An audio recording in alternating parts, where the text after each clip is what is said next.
Wait, what level hype train is this? We've hit 5? We haven't even started the stream proper yet.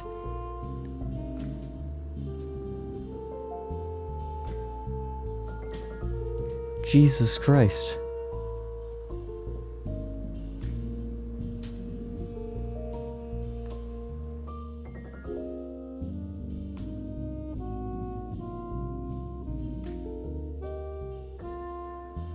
I'm trying to figure out what this calls for. Admonishment?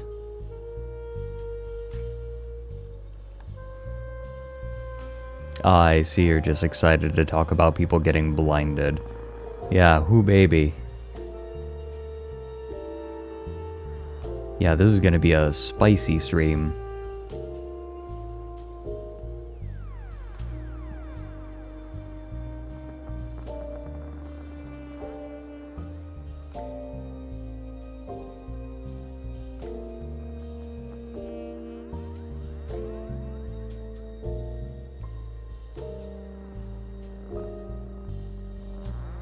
It's going to be a lot more than just the Bored Ape Yacht Club blinding incident, because there's some huge news that's come out in the crypto sphere.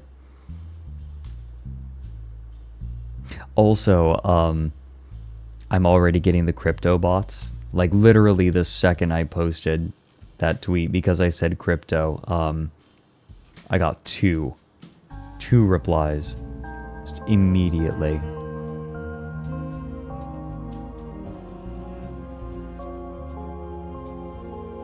Thank you, Cloud. Streaming has been really nice. It's kept me sane, frankly.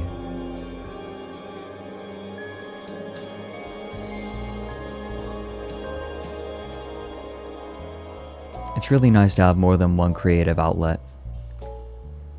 Oh my god, the gift subs.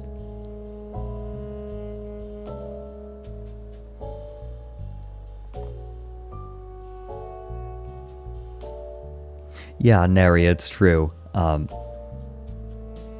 Although I only didn't stream for like a week and a half.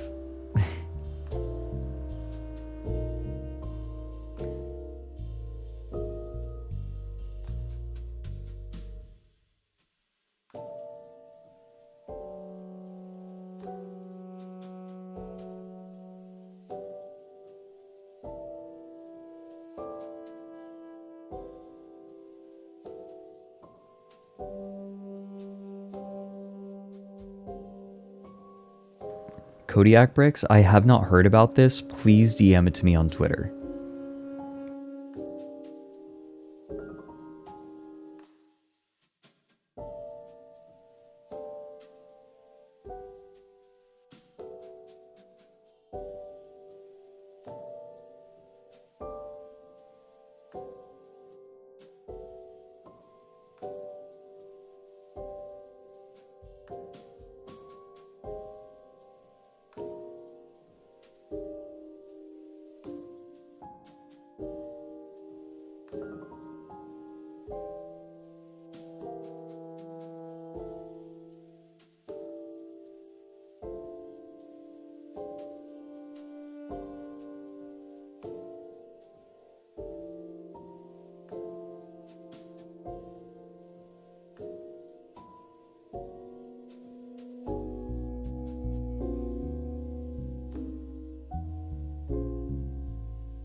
Wait, Jesus Christ. Oh my goodness. The hype train is still going? What in the world?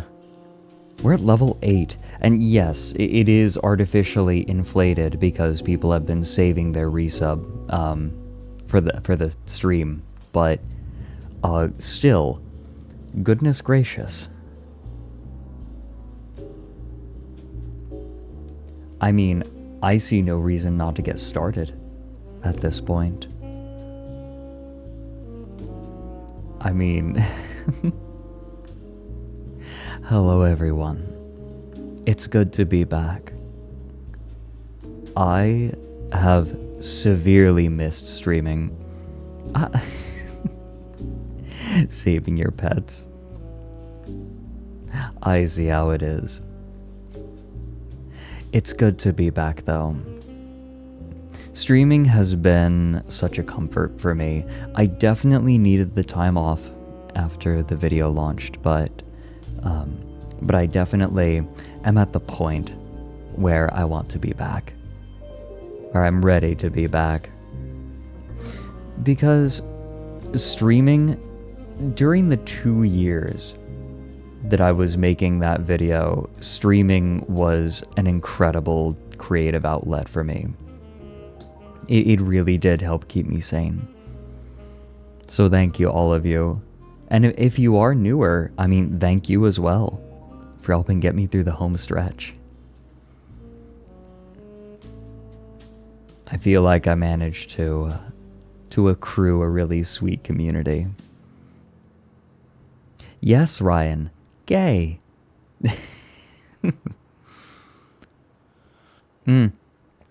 Yeah, Neri, it's people saw me streaming and thought that the streaming was delaying the video, despite the fact that I was doing it 3 times a week for 3 hours at a time, which is like a hobby. I don't know, people invent weird stuff. People make assumptions based on very limited information. It's the internet. That's what you get. Actually, to that effect, I wanted to mention, it has now been almost exactly a week since the new Down the Rabbit Hole was launched. I know that not all of you watch my videos, but it is a very important part of my life. It is still my main work. And I was nervous, obviously. You work on something for 2 years and it's 6 hours long on a relatively obscure topic. You don't know how it's going to be received. But after a full week, the video now has 1.9 million views. And let me check the watch time. One moment. 1.5 million hours of watch time on my channel.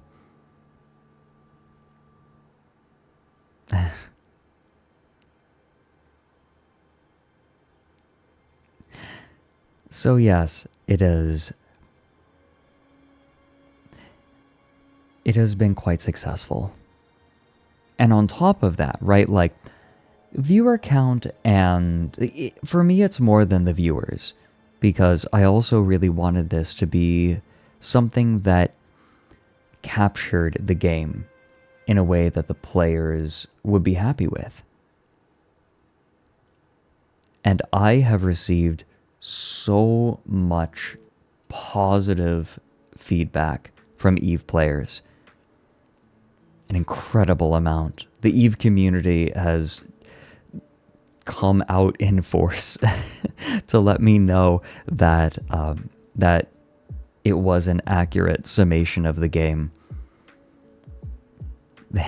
They forgave me for having to skip over a lot. Yeah, no, Ryan, I think Ryan experienced this as well. The EVE community was so sweet and so wholesome and so kind.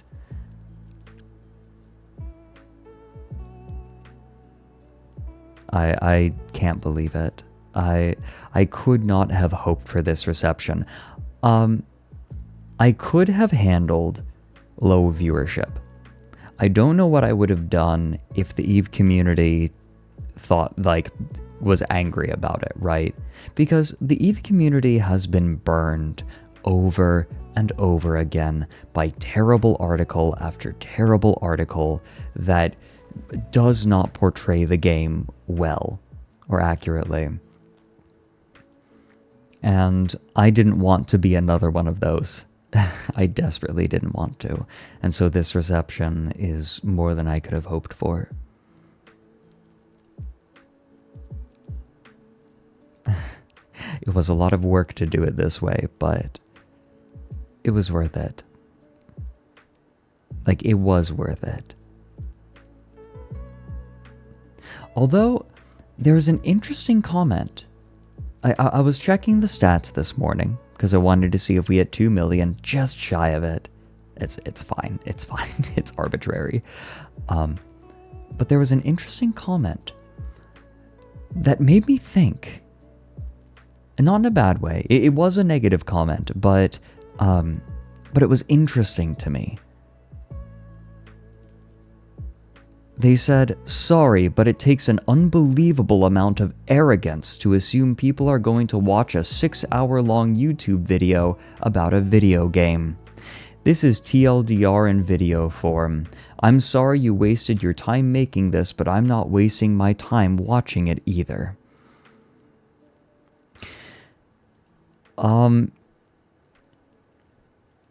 Well, first, people clearly do want to watch it because it has almost 2 million views after a week. So I would say yes, people do want to watch it. But that's not the interesting thing, right? Like, the video itself and its stats are dunking on him as we speak. I don't need to do that. But there was an interesting point that he made. It's a 1.8 million. Let me check the exact count. It's at almost 1.9 million, I guess. 1.8, like 7 or something. It's doing well.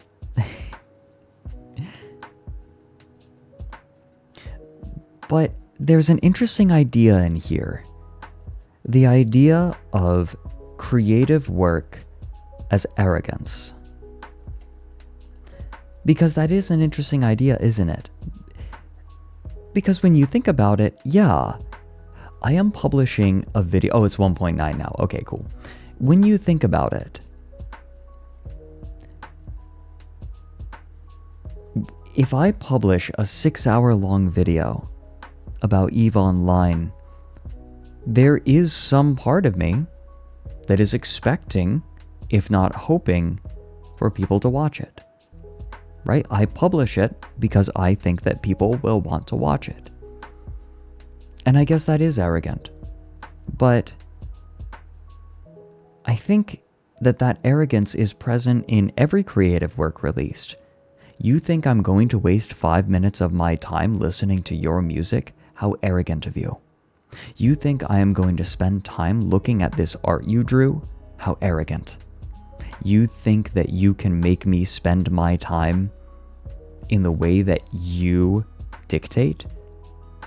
And the answer is yes. To some extent, yes. Maybe not you specifically.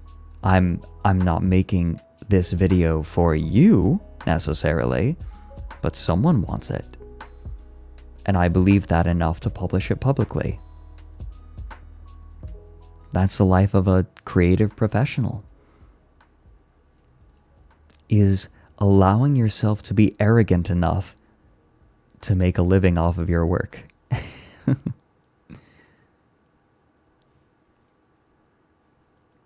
It's only arrogant if you feel entitled. I don't agree. I think that this person is right to a certain extent. That there is arrogance in publishing it, because when I published a video, it's not that I demand that people watch it. I'm not going to perform the Ludovico technique. But there is a belief that people want to watch what I make. Because when I published this video, I did believe that there were people who wanted to watch it. And I think that is a hurdle that every creative has to cross. Right? How many writers do you know who have written a novel and at the end said, no one wants to read it. So they just sit on their manuscript? Right? How many musicians do you know write songs and never play them? You do have to be a little arrogant. But that's a hurdle that you have to cross. Like, you have to jump that hurdle. You have to be confident enough to say, yes, some people want it.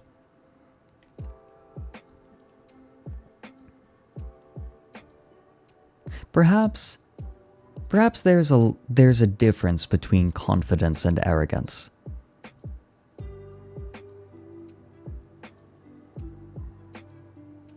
Perhaps there is a difference. But then that raises a question. Is it possible to be confident without being arrogant?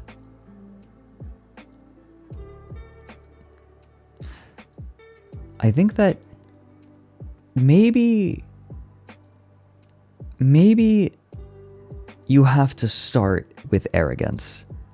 To say, I have no evidence that anyone wants to actually consume my work, but I'm going to put it out there anyway.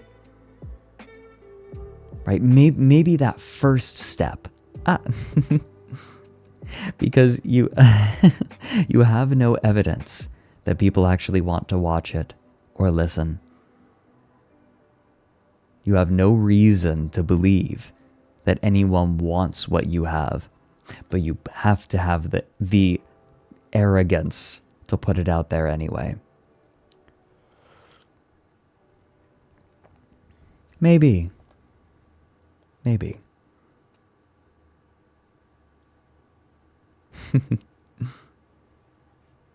Arrogant. Moody the Spoonie, thanks for the 100 bits. Arrogance is trying to speak for nearly 2 million people just because you're annoyed. It is wholly remarkable. The people who are angry about this video consistently say nobody wants this. Right? Like, no, who would want to watch this? This is boring. But that's clearly not the case for everyone. Right? It wouldn't have performed as well as it has if it really was just that. It wouldn't have the reception that it's gotten. I would not have seen the word masterpiece in the comments as much.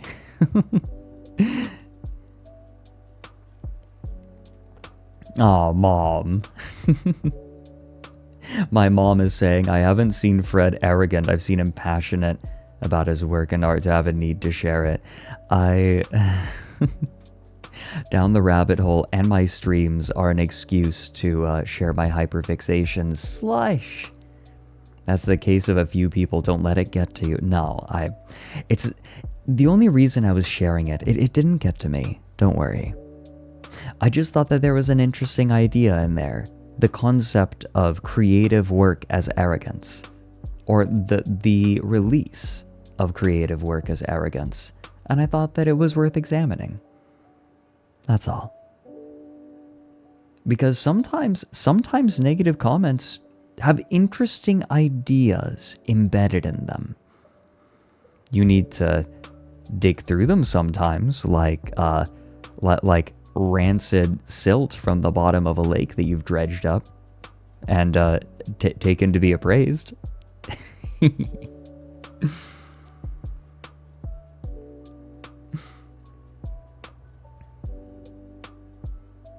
Yeah, Slush. I think that this kind of comment comes from people who aren't creatives. Yeah.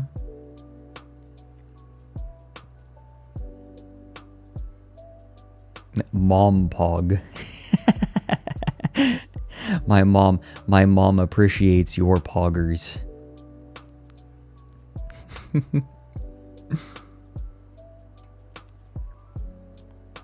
But no, Slush, this is something that I've talked about before. People get...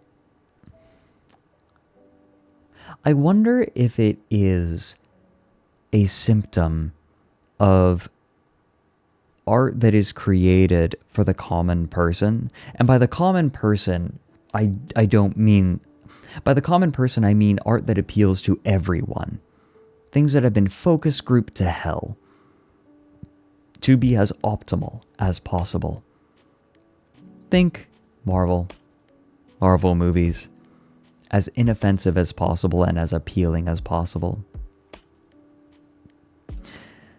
So when someone encounters something that they don't like, they have trouble understanding why anyone would like it.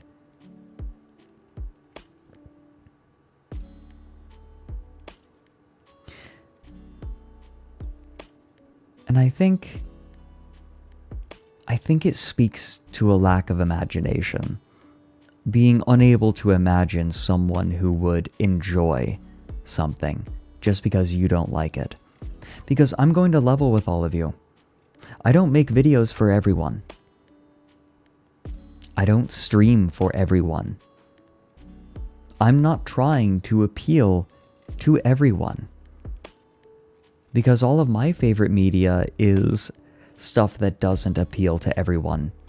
I would rather be impactful for a limited group of people than mildly enjoyable to a larger group. Because I'm a hipster? A little bit.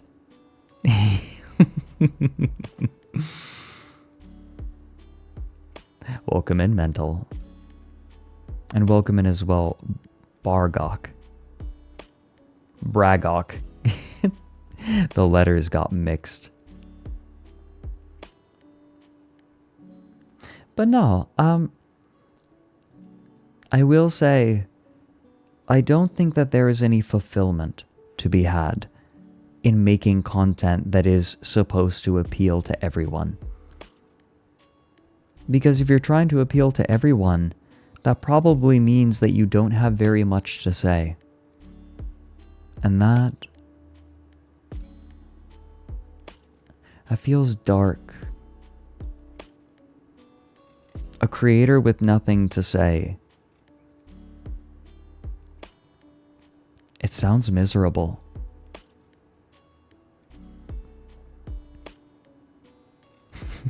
Don't remember most Marvel movies. Yeah, it's true, Slash. Ah, the Thief game reboot was forgotten. Ah, interesting. Fred's a true creator because he can spot a negative comment in a sea of praise. Well, I say this, but some of the positive comments have been very, very interesting as well. Some people have been. It is so interesting to read people's experiences in the game and how it relates to the video.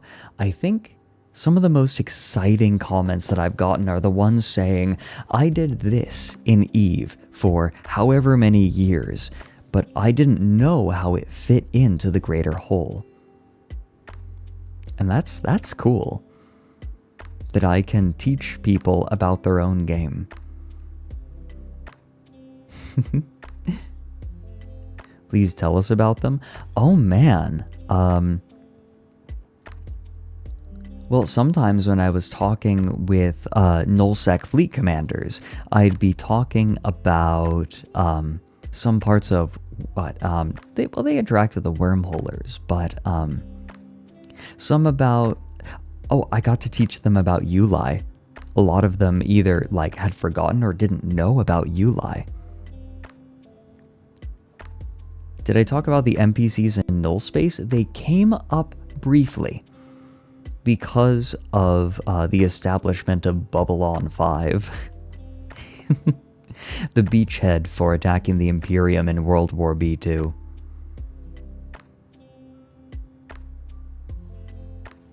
But it only came up because nobody could have sovereignty in NPC null.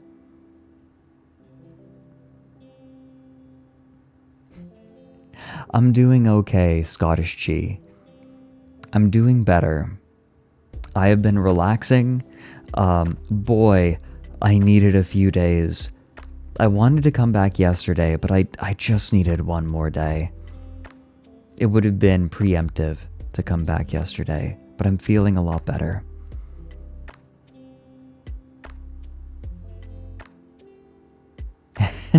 Shigoli ravioli. I'm glad. I did mispronounce anathema.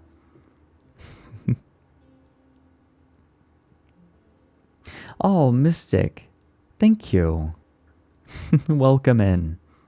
Everyone who's new, I imagine that there's some new people out there chatting and lurking, and all of you are welcome. Unless you harsh the vibe. No, no, if you're new here, I know that my streams aren't for everyone, and that's okay. I won't be offended if it's not your thing. However, if it is your thing, I hope you enjoy.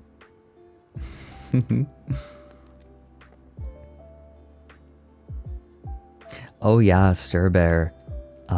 Plenty of people wanted the Imperium to crumble for their hubris. The Imperium has been at the center of most major wars throughout the, like the goons have been at the center of most major wars since the inception of Eve.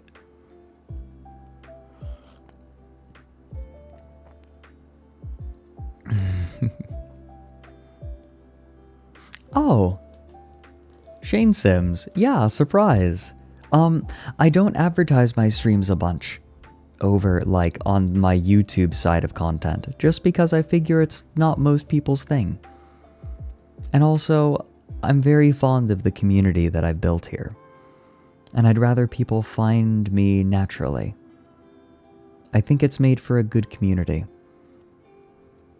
I mentioned it once a long time ago that I've been streaming, but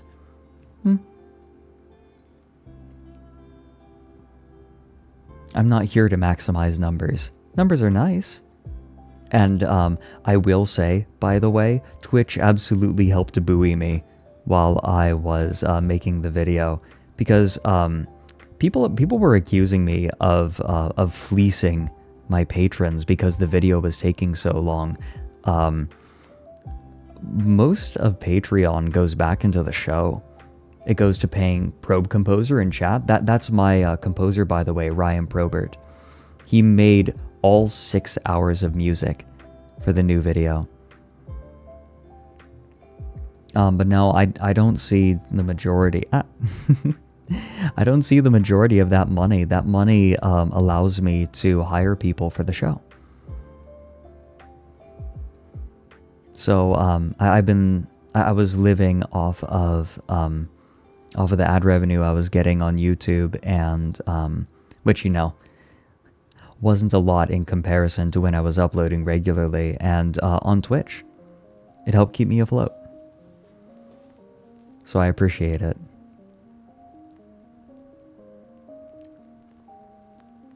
Yeah, Spoonie just kind of up and left. There were a lot of comparisons to Spoonie. And I don't blame them. Right? I was pretty quiet for a while, and I was only giving updates on Patreon for a bit.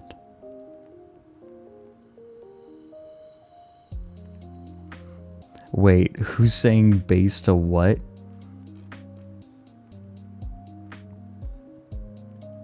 Wait, Ryan, what did you say? Need the money for all my furry sex gear. Right, how many? There were a bunch of people who were like, he quit YouTube to be a gay furry streamer. For some reason, in that order, I really love that is the phrase I've seen in the comments, gay furry streamer. I really like, they say he left YouTube to become a gay furry streamer.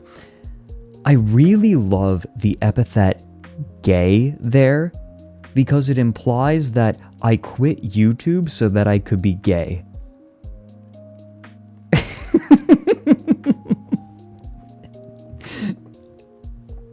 Oh, time to be a full-time gay, finally.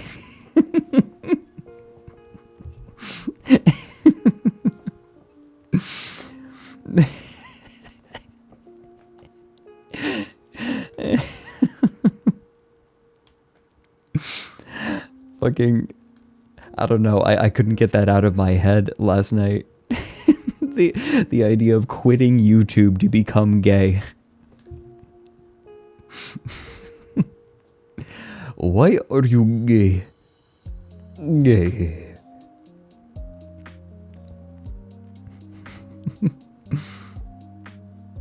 Hello, hello, I am Fredrik. I am a full-time gay.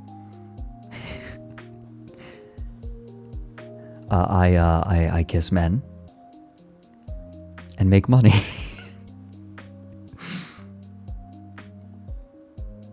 Reminds me of Monty Python. I'd like to apply to be a homosexual, please.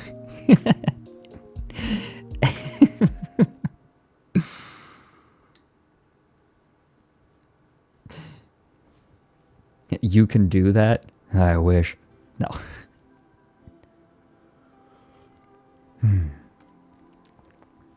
Boy Kisser Central.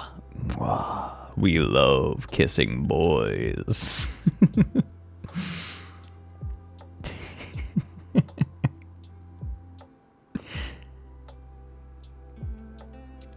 Oh my god, the boy kisser.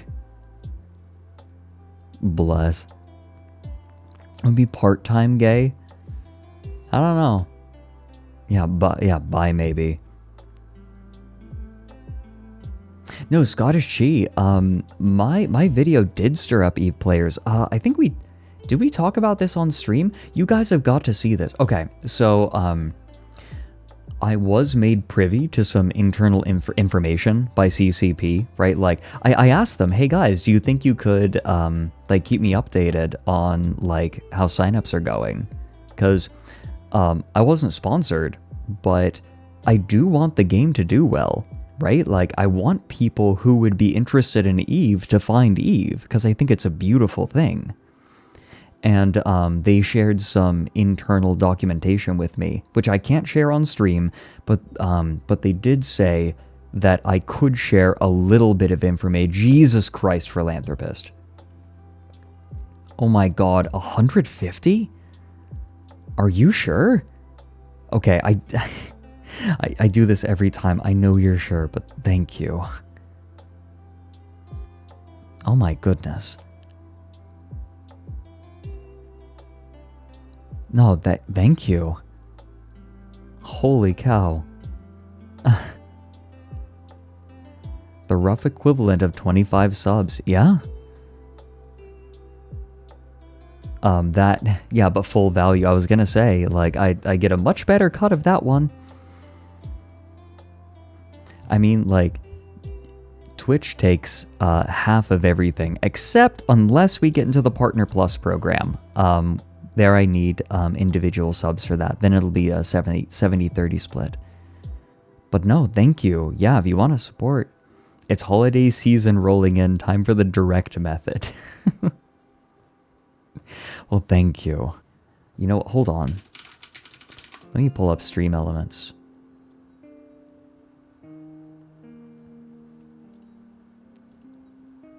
I want to make sure of something.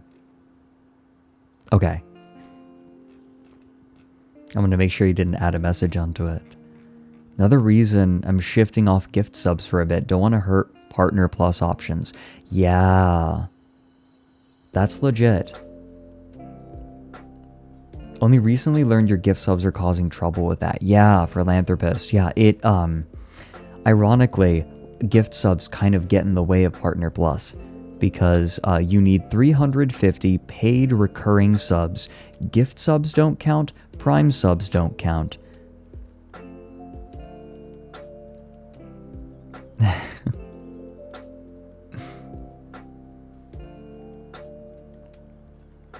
Yeah, a little while just do it. Yeah, no, that's legit, philanthropist. And well, thank you. That is extremely thoughtful of you.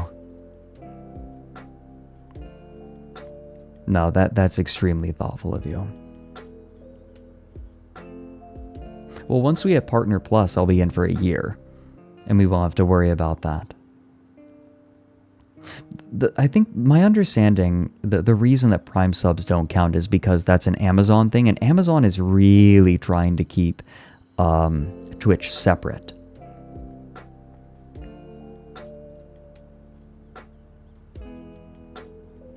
Yeah, they get their money either way. Whatever. I think it has to do with the way that they integrated it. Oh well, you're watching this on company time? Good.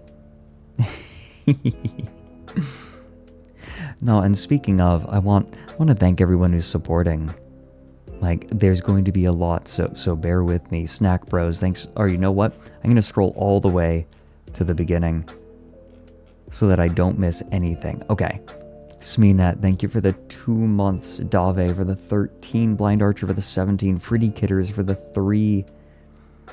Holy shit, Fred, thank you for streaming. I'm so fucking bored at work. My pleasure. Daniel Sidian, thanks for the 9 months. I've been turned into a small owl and I'm lost in a giant library. It's okay. Speaking of, one of the priorities that my managers have made a priority at ASTRALINE is making a chat mascot. So the design for all of you is going to be coming in soon. Strongly based on all of the adorable round owl art. We are going to have a fella. The boss makes $1 while I make a dime. That's why I watch Twink on company time. Hey, could we ban Caldero? Speaking of, oh my god, you guys.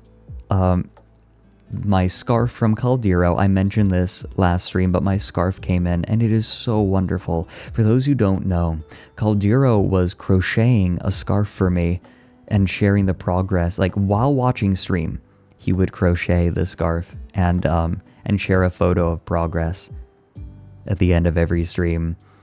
And then he mailed it to me, and I've been wearing it all the time. It is now my day-to-day scarf. It's very meaningful to me.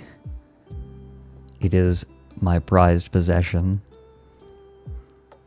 It is one of my prized possessions. I don't have many. I don't have much stuff. But that is very meaningful to me.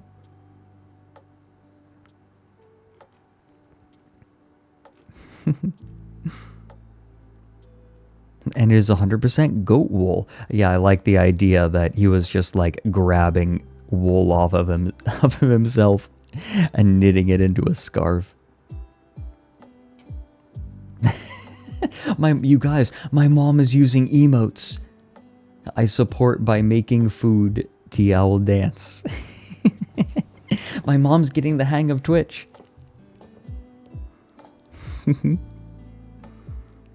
What color is it? I'll take a photo during tea break.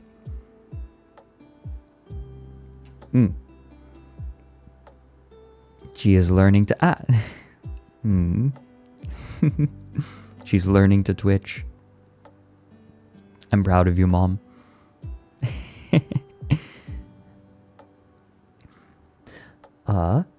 Dunlet, thank you for the 2 months. I did have a nice break. Ooh, one of the things that I did on break was I played a bunch of Foxhole with my brother. And my brother and I, for those who play Foxhole, we're on Warden and we joined FMAT. So we're part of the Logi, like one of the really major logistics corporations that like takes care of supplies. And last night we were taught how to operate a train. Nobody likes to do it, but we love it.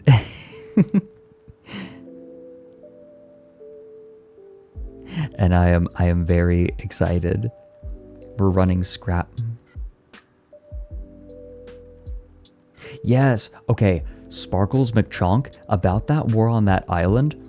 I would love to do a video on the Luddites. I think it would be very enjoyable, but I want to do something, I don't know, something that captures my attention a little bit more, and I'm thinking down the rabbit hole on the siege of that island in Foxhole, the one that lasted for, what, 3 days straight?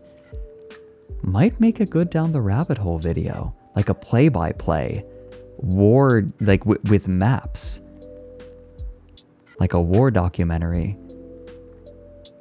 I think it'd be fun. I could interview people for it. I bet I could get some interviews and some footage.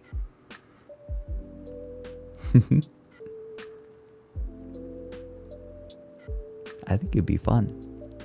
I quite enjoy I quite enjoy doing play-by-plays like that. Ken Burns' Foxhole, exactly.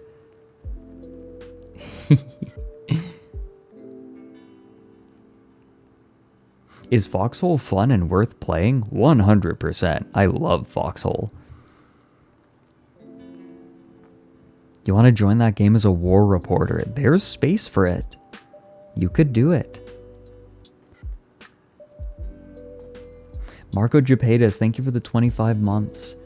Here comes the boy. Hello, boy. I did get good rest, thank you. Dave, thank you for the 100 bits. Panty Pan for the 16 months. Mooney the Spoonie for the 100 bits. Get taped to the wall, nerd. Affectionate. Yeah? Jablatter Mike, thanks for the 24 months. The 2 years. Thank you. It's crypto feet owl time, damn right. Tuna Newt, thank you for the 9 months. Sub baby, yeah. You're naming yours Emmanuel. Bless. Radical Baphomet, thanks for the 25. Hikari with Kremko for the 10 months. And they got the triple milking copy pasta. I was so out of it that stream. I cannot believe that I was coherent.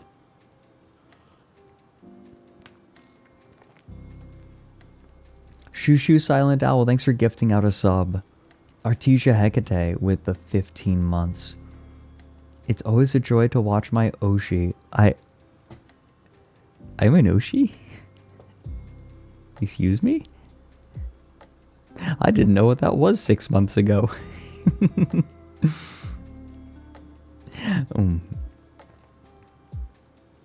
Yacht Club Games? I don't think Yacht Club Games have anything to do with the Bored Ape Yacht Club. I am an Oshi. Terrifying. Dangerous. You're not an Oshi, you're an oh shit. Valid. An Oshi breaking OSHA policies. 3 Nazu, thank you for the 2 months. Favorite twink owl boy, T Owl Froggy. Yep, there it is. Goat Test Oval Time, thanks for the 11 months. Tankfax for the 100 bits. Nice. Okay, no, what is this? Nice nuts, bro. Damn, nice. Cool nuts, bro. Sheesh. Wowie zowie. Thems are some fine, low-hanging, all-male knockers. Them's some serious semen tanks. Some absolutely pendulous jewels. Some great big oysters. Some seriously girthy grime spillers. Phew. Good golly. Sick nuts, bro.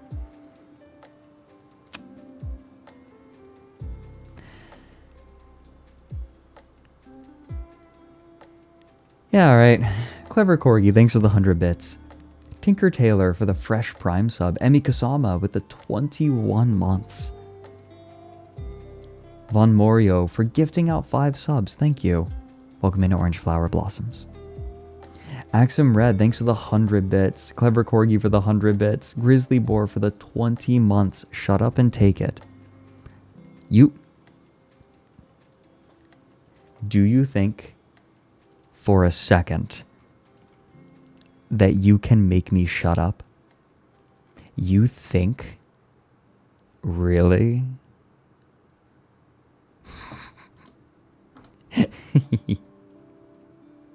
Alfie, I'm sorry you're getting lost in the sea of nuts. But it's good to see you. Oh my god, I don't think that my chat widget on stream can keep up. It's desperately trying. Oh my god, it's like panicking.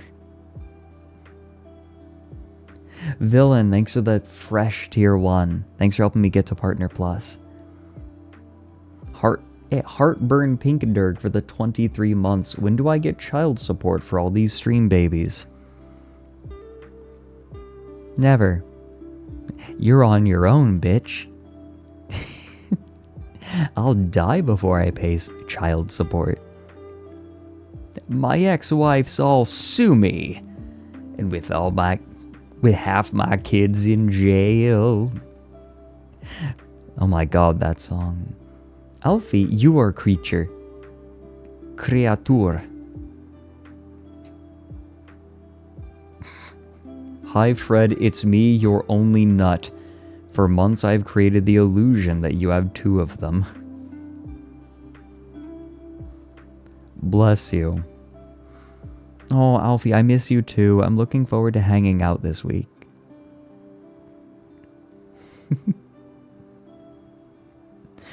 Tank Facts for the 100 bits. Hikari with Kremko for the 100 bits. Noel Pretzel for gifting us up to Owl Thrower. Bonko Fox for the 15 months. Heavily Armed Pokey with the 2 months. Shushu Silent Owl for gifting out another 5 subs. Goodness, Bobcat Angel for the 6 months. Owlboy Tackling Blind Apes, yes.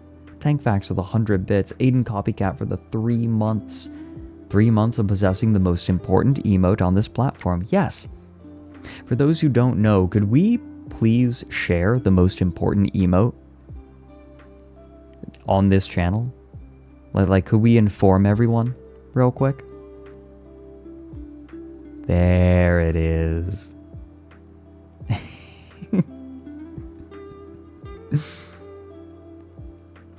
Mirai Now for gifting out 2 subs. Thank you. Rocker Sam for the 21 bits. 87 Morpheus for the 5 months. Mizuki Sarah for gifting out a sub. Plico Plico for the 500 bits. Thank you. Plico Plico walks in and slaps a 5er on the table. God, chat is really just froggy right now. Jesus. Clever Corgi for the 100 bits. Was saving bits just for you. Oh, thank you. Grey Blob for the 11 months. Tank Facts with 100 bits. What in the world, he asks, still somehow oblivious to the amount of passions his fans hold for him and his content. Oh. Shucks. Cerulean, thank you for the 2 months. Kresrek, thanks for the 7. Kippy with the 100 bits. My husband is on his 5th watch for the whole Eve video. He has ADHD and he still is entirely focused and engaged the whole 6 hours. I am so glad that I can bring this kind of this kind of joy. I hope that he's enjoying it at least. Imagine watching it 5 times and being like, this sucks the whole time. ADHD hyperfixation. Yeah. No, I mean, down the rabbit hole is just an excuse for me to indulge in my hyperfixations.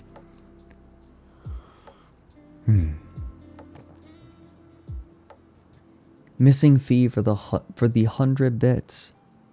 Oh, thank you, Jamasm, and welcome in. Tank Facts for the 100 bits. Get pet.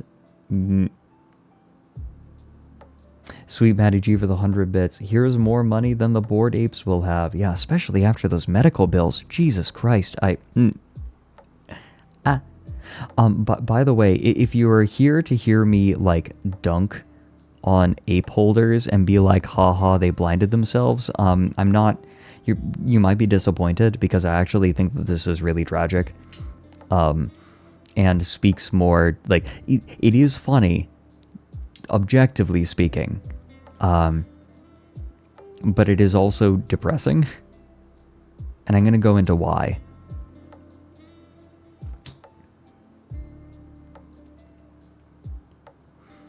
Oh, the submarine disaster video is crazy. You'll be doing more of those types of historical event videos? Probably. I like them. I'll take my time with the research more this time, though.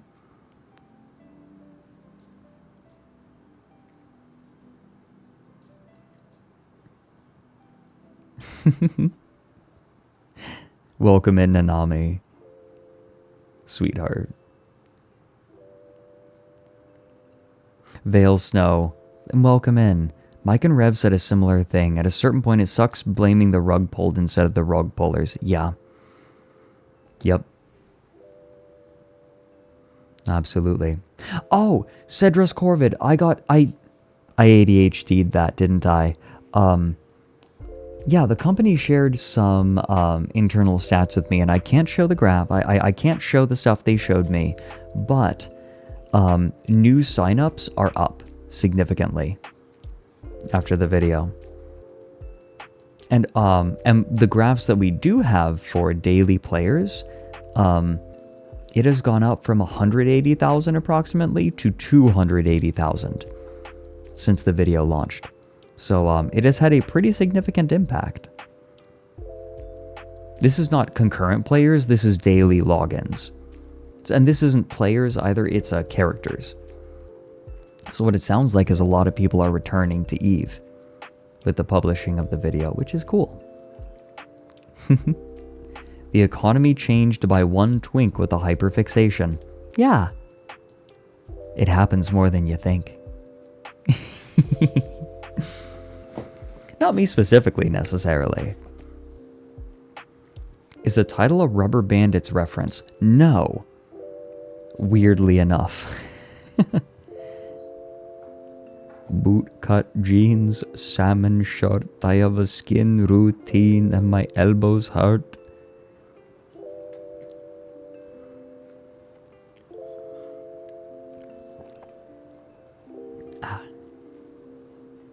I'm having some lovely tea today. Some osmanthus from Yunnan Supplier. Soblo, thank you for the 9 months. Can I get a special Eve flavored placenta? Yeah. It tastes like espionage and pain. Welcome in, Laytons. It's the Eve guy, Pog. Is that what I'm gonna be now? The Eve guy? It's Fredrik Rabbit Holman. Olivia Manser, thank you for the 23 months. Double O disgruntled for the 14. Optic Blast. Oh yeah. Molly had a particularly good dunk. Gypsy, thanks for the 21 months. We enter the crypto pipeline. Noel Pretzel, thanks for the 200 bits. The Eve video contains 84 utterances of the word goon. At nearly 6 hours, that's almost exactly 14 goons per minute, or 4 minutes per goon. That's a lot of gooning. Did I happen upon the fan-animated miniseries Clear Sky? I think so. I think I did. I think I memory hold it. Because, you know, it's been a while. Yes. Yeah, I am aware of it. Andrew Cobra, thank you for the 100 bits. It speaks to something you've said previously, that you've cultivated an audience that will listen to whatever you have to talk about because you present it in a way that is interesting and informative. Oh, that's my goal. That's what I want. I don't want to court a general audience. I just want a solid base of core viewers. I prefer it. I don't want to make for everyone. I don't want to have to game the algorithm. I don't want to have to play the game that everyone else does. I'd rather do this. I don't have to play the game. I can just make videos on the topics I want. Because I've spent years cultivating that audience. And I'm really happy for it. Same goes with YouTube, same goes with Twitch. Gooning is at an all-time high.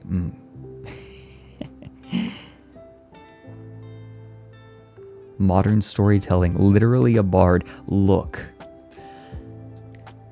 If I wasn't a YouTuber, if I was born thousands of years ago, I'd be telling stories around a campfire.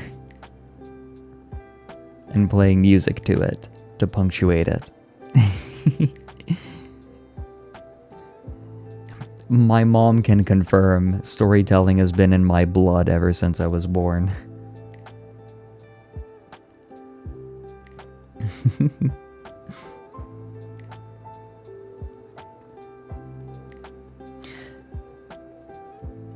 Okay, I keep losing my place. Razy, thank you for the 17 months. Muda for the 50 bits. It's the second UVC-related incident in Hong Kong. Yes.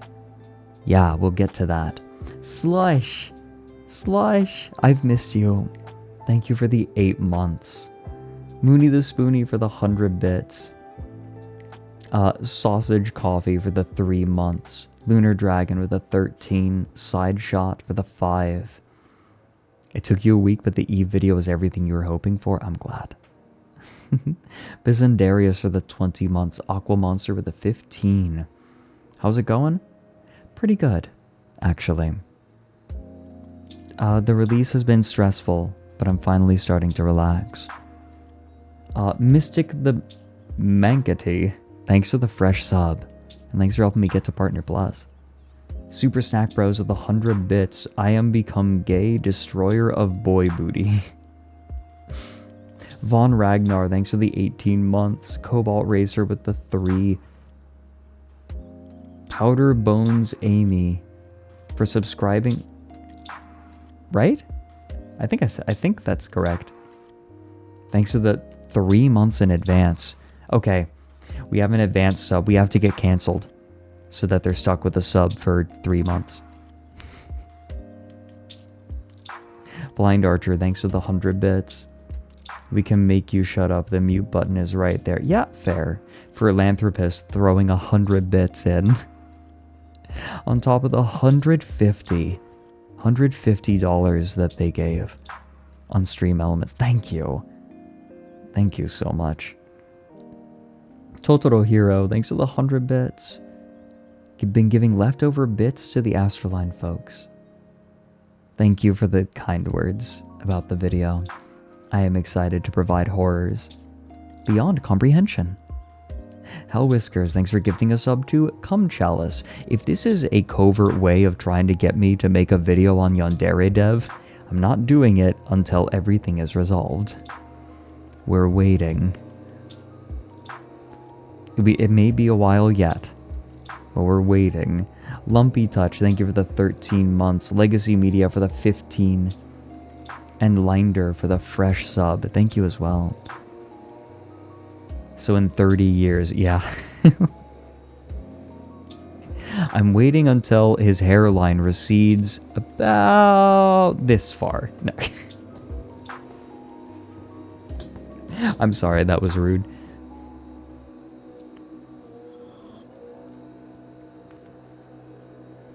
That was really rude. What is your most requested subject that you absolutely refuse to cover? I just refuse to cover, like, internet individuals without something more to them. Like, Yandere Dev is kind of interesting because he made such waves. Like, I could see myself making a video on him. But, like, I'm done with lolcows. Like, I'm sorry if you were hoping for more. I'm just done with them. I'm just not interested. I feel like the story's been told. At some point, it just becomes telling the same story over and over and over again. Right? Like, it's going to sound almost exactly like the Wings video again.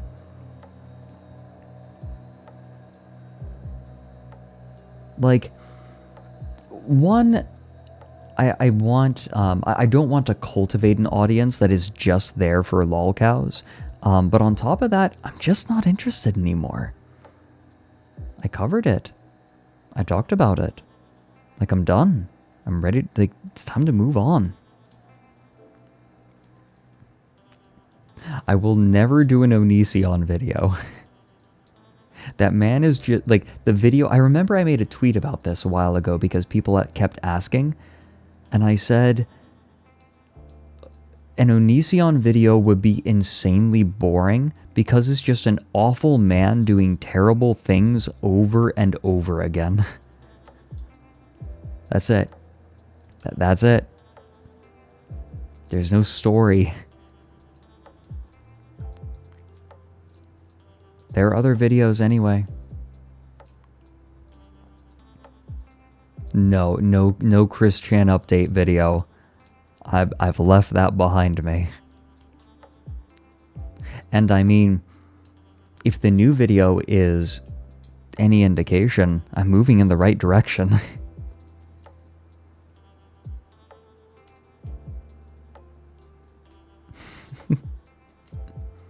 Yeah, Crimson Rogues. Oh yes, I would recommend those. Crimson Rogue did some really good dissections of Onision's books.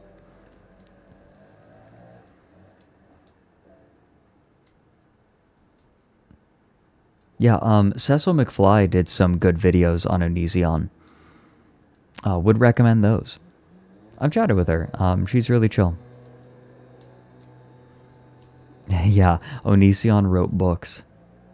And they're just as sophomoric as you would expect them to be. And like weirdly disturbing. Like not in an interesting way. Not in a J.G. Ballard kind of way. Just normal disturbing. Not even the interesting kind of disturbing.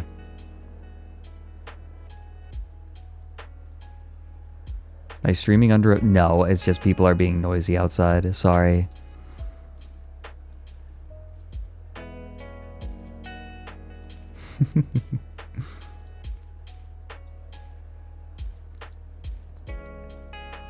His books tell on him so hard. Imagine a 14-year-old version of himself killing God and God's dad and having sex with very young girls. Yeah, the likes him young. Aruku Hana, reading the first page of his books is not out of the question.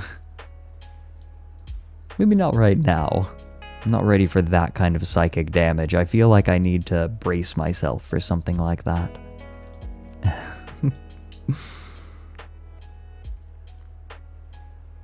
Yeah, sausage coffee, you make a good point. What's the point in down the rabbit holing something popular? Yeah. Yeah, what's the point? I'd rather share things that people don't know. Or really go into detail about things that people don't know. And honestly, I don't think that there's much I could bring to the table with Onision. Oh, okay, Gustan. That makes me really happy. Gustan is saying that my voice puts them to sleep. And good. If I can make your day, that was a weird pronunciation. If I can make your day any nicer, good. That's what I want. Whether it's the content, whether it's like the content of the video or just putting it on and falling asleep. If I can make your day better, good. I'm unoffended. Welcome in everyone who's new, by the way. Again, you are welcome here. We'll be talking about apes in a hot second here. How much tea do I have? Do I have enough tea to get started?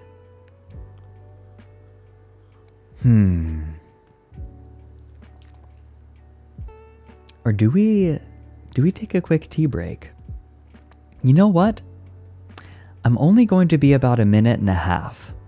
And then when I get back, let's say we talk about some blind apes. What do you think? Because my kettle I've kept at 180 degrees, so I should be able to steep my tea in record time. So here's what we're gonna do. We've got another while. So, stand up, stretch your legs, stretch your arms, get yourself a sippy, like I'm going to be doing. And I'll see you all in like a minute and a half?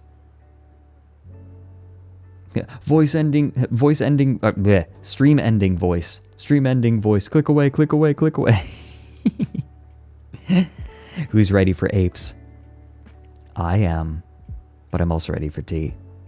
See you all in like 2 minutes.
Hello. I hope you all took care of yourselves. I told you I wouldn't be long. But I have a couple of photos I want to show you. First of all, of course, I want to show you all the scarf that Caldero made for me. It is so beautiful. Here, this is my new day-to-day scarf. Look at this. Isn't it beautiful? Hand crocheted.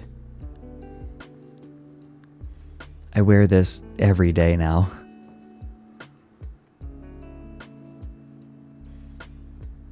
No, it is beautiful. The weave is so tight. He did an incredible job on it. Yeah, and the colors are perfect. No, everyone pet Caldero in chat. I am, it is so thoughtful. Crocheted while he was watching my stream. There are few things so sweet. Like, what an insanely sweet thing. And it also is just nice. It's,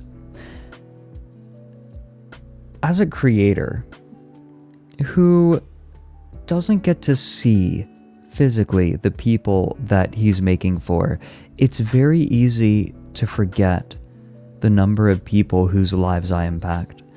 And that scarf is kind of a physical reminder, and it's made a big difference. It's really made a big difference. Maybe that's sappy, but whatever. It is modern and fashionable, isn't it? It's lovely.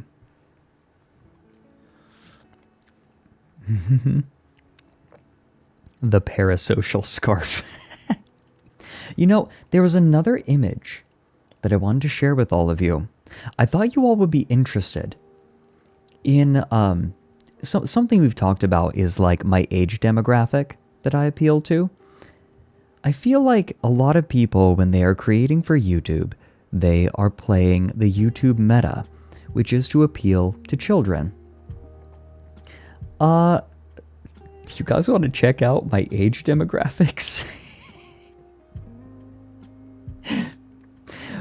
Overall on my channel, last time I checked, under 18 was like 2.3%. Look at the e-videos metrics. Look at that. 0.3%. Also very male. Skews very male. This is just for the Eve video, by the way. Just for the Eve video. The younger than 18 metrics is like 2.3%. I'd have to go and dig it up. So if you watch me, proportionally, you're old. No, I just found this interesting.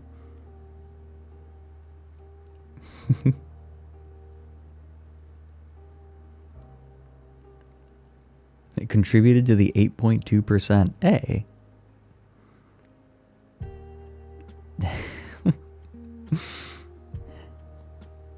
I'm going to be the talk of the retirement home. What site is this? Oh, it's YouTube. It's a YouTube Studio. Like it's just the app that YouTubers get to monitor their stats. Sweet Matty G, I'm running with FMAT. Would highly recommend joining up on them.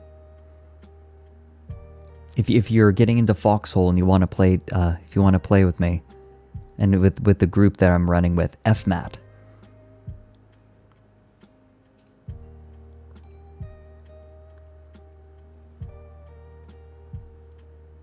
Yeah, I'm in Foxhole. I've been playing. I've been doing backline Logi. Am I gonna do a Foxhole stream? No, the problem is that it gives away intel. People can use the streams to perform sabotage. It's a lot like Eve, unfortunately. Okay, hey everyone. Who's ready to learn about some NFT nonsense? Also, Muley Mooncalf, thank you for the 6 months. And Crunky, thanks for the 3 months. Yes. Yee-hoo. Thanks for the 100 bits, Rising Pressure. I remembered the scarf this time. Oh, and Dr. Hogarth, thank you for continuing your sub. That gets contributed, I believe, to the Partner Plus program. Okay. You ready for this? Because there was something that happened recently with the Bored Ape Yacht Club. Recently, there was a party. There was a party that was being held for holders of Bored Ape NFTs. This is something that they do on occasion.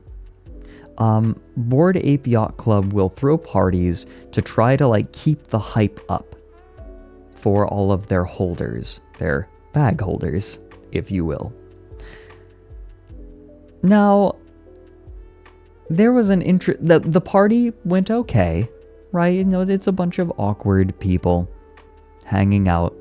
I mean, furry dances end up this way a lot. Very awkward. It depends. It depends on the party with furries. Sometimes you get people tearing up a rug. But these are inevitably awkward.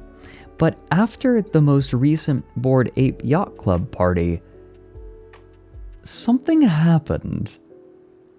People started reporting that they were having problems with their eyesight.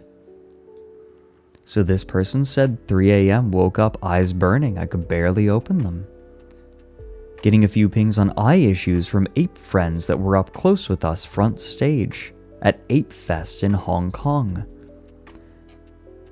Quick thread on photokeratitis, which is typically only associated with welders. This is also called welding blindness, I believe it's called, where you use a welder without eye protection. Always use eye protection when using a welder, by the way. Snow blindness as well. Yes, thank you. Really big problem. Yep, another person woke up at... God, that is ugly. Woke up at 4 a.m. and couldn't see anymore. Had so much pain and my whole skin is burned. Needed to go to the hospital. The doctor told me the UV of the lighting of the stage did it. It has the same effect as sunlight. Still cannot see normally. Anyone else's eyes burning from last night. Woke up at 3 a.m. with extreme pain and ended up in the ER. I saw a couple reports, but just trying to figure out if there was a common thread. You guys, you're not going to believe this, but at the club that they threw for the Bored Apes, allegedly, this is alleged, and I'm not just saying this for legal purposes, I'm also saying this because I cannot personally confirm it, but allegedly, they were using UV lights on the stage, better known maybe as black lights. Black lights are fine. Those are UVA lights. Here's the problem. They did not order UVA lights for the club. They ordered UVC lights. Doesn't seem like there's that much of a difference.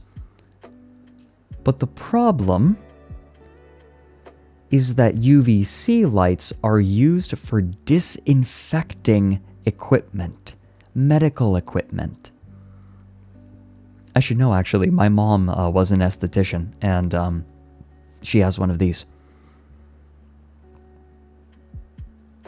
You do not want to be exposed to this light.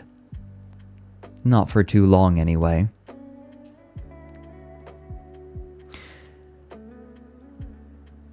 What this means is that they had UVC lights up on the stage, and the people who were too close to the stage started getting effectively sunburnt from the lights. Oh yeah, Mom, are you here? She usually leaves about an hour in, so she's probably not here right now. If she is, that'd be cool. Could get her opinion on it. I think she's probably gone though. He suspects the lights in the bathroom. Interesting. Now, one way or another, people at this event were being blinded. This is only for ape holders. Joel, hello. We're just talking about the recent issue of a bunch of Bored Ape holders being blinded.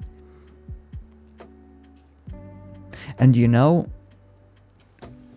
it really sucks that they're having their eyes damaged, but at the very least, their apes will look better to them now.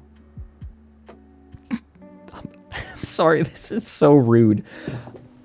This is actually terrifying, and I think it is very emblematic of the core problem of a lot of NFTs and a lot of people in the crypto space. The crypto space is full to the brim with people who think they're experts, or they think they already know. They think they know more. They think they're smarter. They think that maybe they have less knowledge, but they're smarter. Weren't they blind already to be into that shit? Yeah, right, Joel? Good to see you, by the way. I hope you've been well. Yes, this is Dunning-Kruger in action. Now,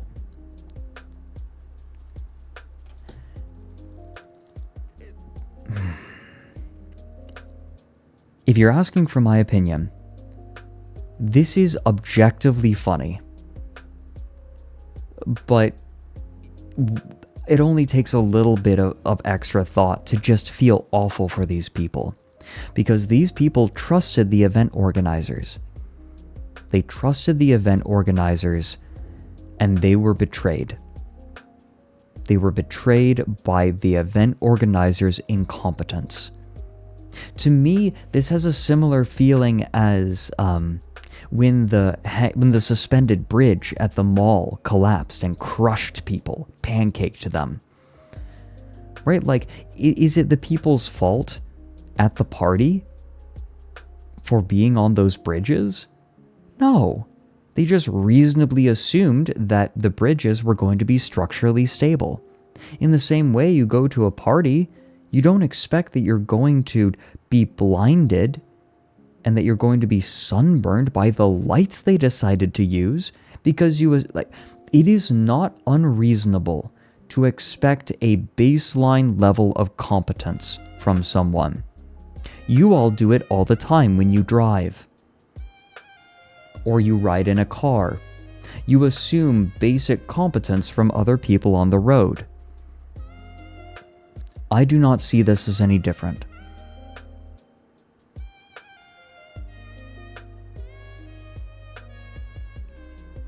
Like going to a party, just going to a party. And some of these people are probably permanently legally blind now. So if I'm angry at anyone, if I am frustrated at anyone, if I'm going to laugh at anyone, it's the people who organize this event and the owners of the Bored Ape Yacht Club. Because fuck them. This is on the event organizers. Like, make no mistake, there is an objective amount of humor in this, but this is also horrifying. It'll wear off in a couple days? I truly hope so. But you don't escape this kind of thing usually without permanent damage of some kind. Some of these people. If you are... Let me put it this way. If you are waking up unable to see, it's a lot like ringing in your ears in the morning after a concert. You'll probably be okay, but there's permanent damage. Except they didn't get to choose it. Now, in the spirit of dunking on the owners of the Bored Ape Yacht Club, they put out a tweet. Apes, we are aware of the eye-related issues that affected some of the attendees of Ape Fest, and have been proactively reaching out to individuals since yesterday to try and find the potential root causes. Based on our estimates, we believe that much less than 1% of those attending and working the event had these symptoms.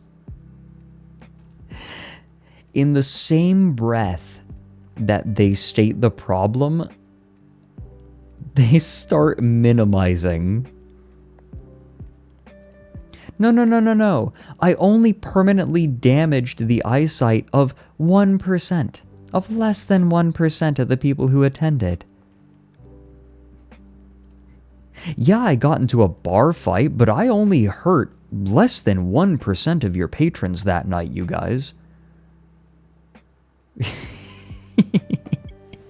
Fuck off with this bullshit. This minimization bullshit.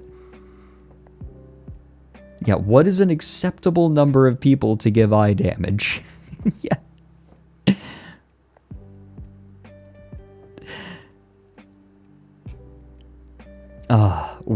While nearly everyone has indicated their symptoms have improved, we encourage anybody who feels them to seek medical attention, just in case. You sent people to the ER, the emergency room. Nearly everyone was okay. Hold on, this is reminding me of something. I'm gonna add text real quick. This is gonna take like 30 seconds. Okay, maybe a little longer.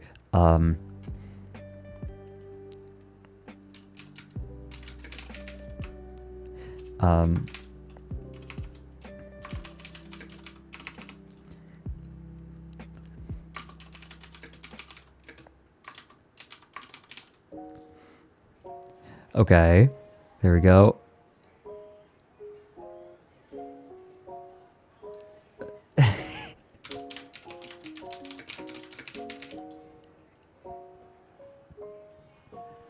I promise this is worth it.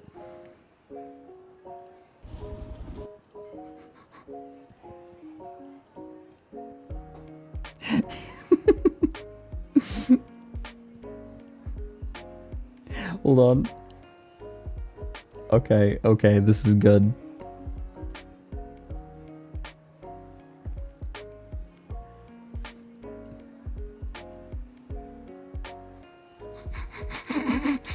I want to get DMCA'd.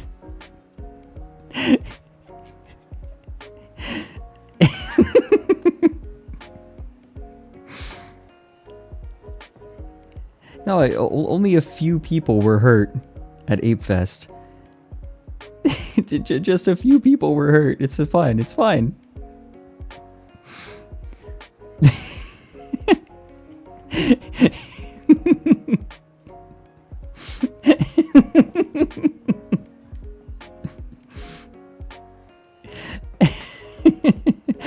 Less than 1% of people were injured at our event. Less than 1% suffered from mild dismemberment.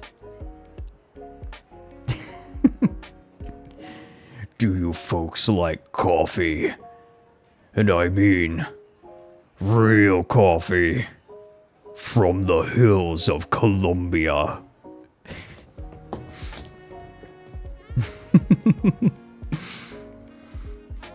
This is hilarious. Okay, so here's the kicker, right? So we have we have this, right? This on its face is kind of infuriating, but we paid the kicker cost, and so we get a bonus effect. This is the final tweet in this thread. Anything below this that looks like us is spam and phishing links. Do not click on links unless you have determined they are safe. They have to head off scammers. They have to head off scammers in their post alerting people that they have blinded them at their party.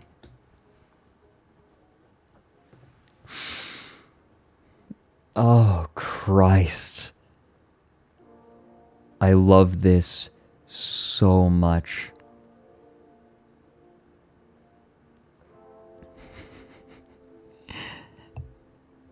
They have to head off scammers because they know it's coming.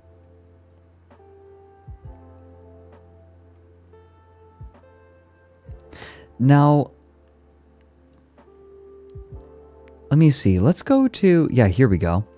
Web3 is going great. And Molly White, unable to restrain herself, added this image to her post about it on Web3 is going great, saying, all this time I thought the lasers were going in the other direction. Fuck you, Molly.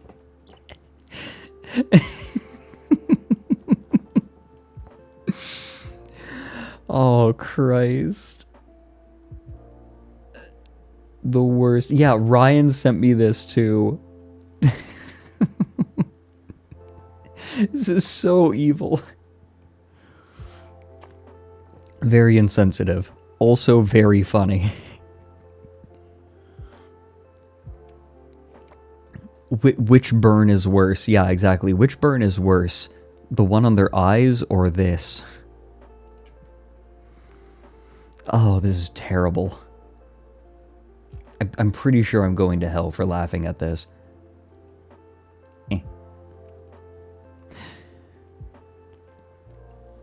But yeah, people have had to seek emergency. Like, yeah, they've gone to the ER for this, which is horrifying. Getting sick in a foreign country is the most terrifying thing in the world. Like, being injured. Oh, yes, and this is not the only crypto news that I wanted to talk with you all about.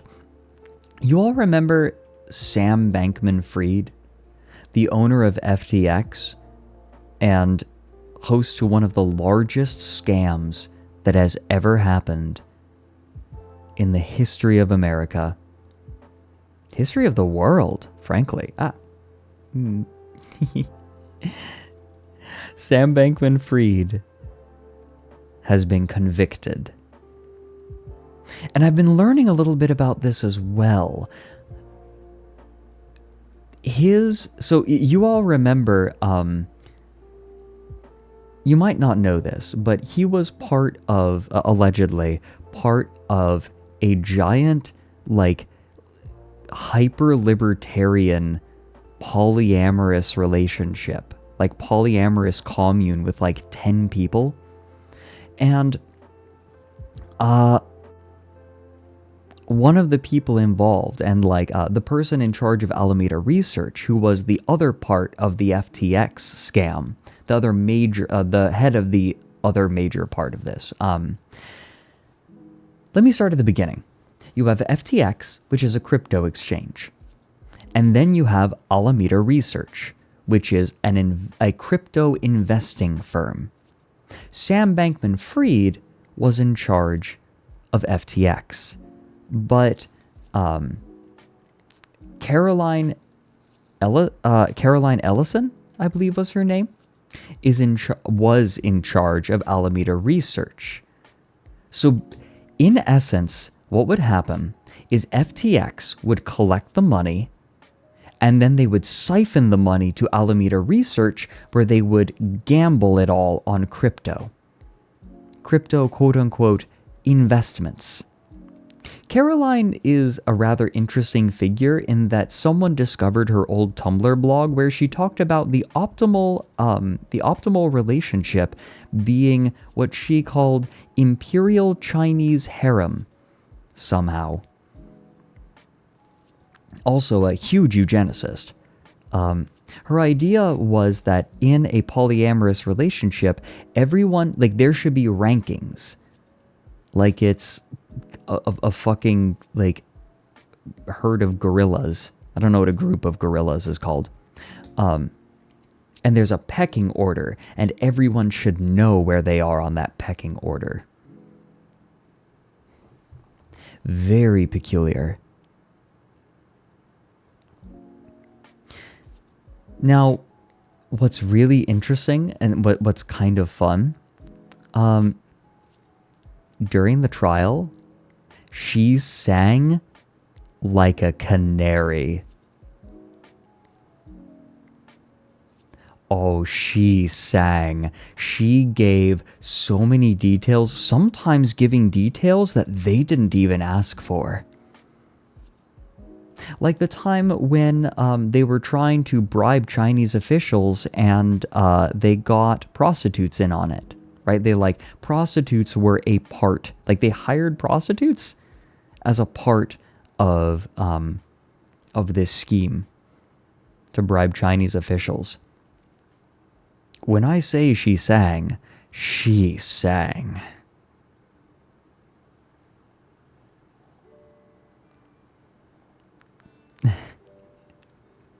Yeah, what did you eat at that meeting? No, it's not so my social security number is, it's so his social security number is. She threw him under the bus in the courtroom.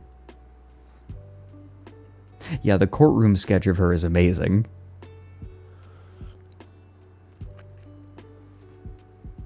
Yeah, Sam must have been low in the pecking order, right? Let me pull up the court sketches of her.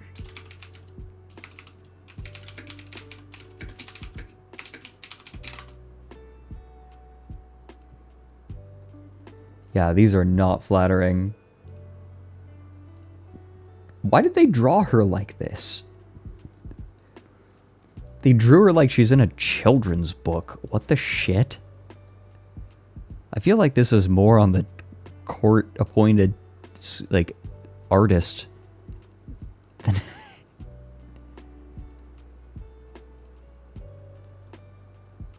I feel like this is a really good facial expression, though.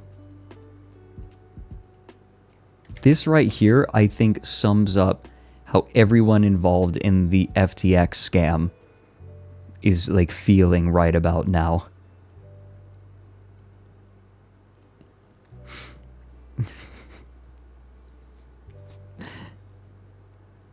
It looks like the...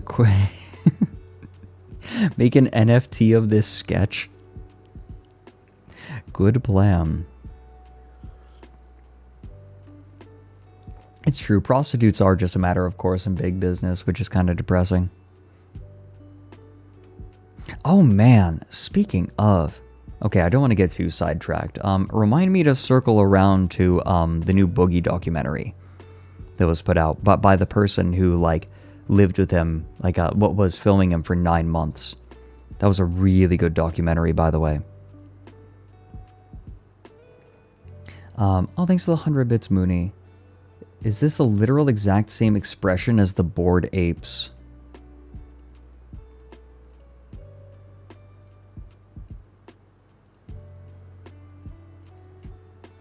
Well, the one that isn't smiling, right? We need a different ape.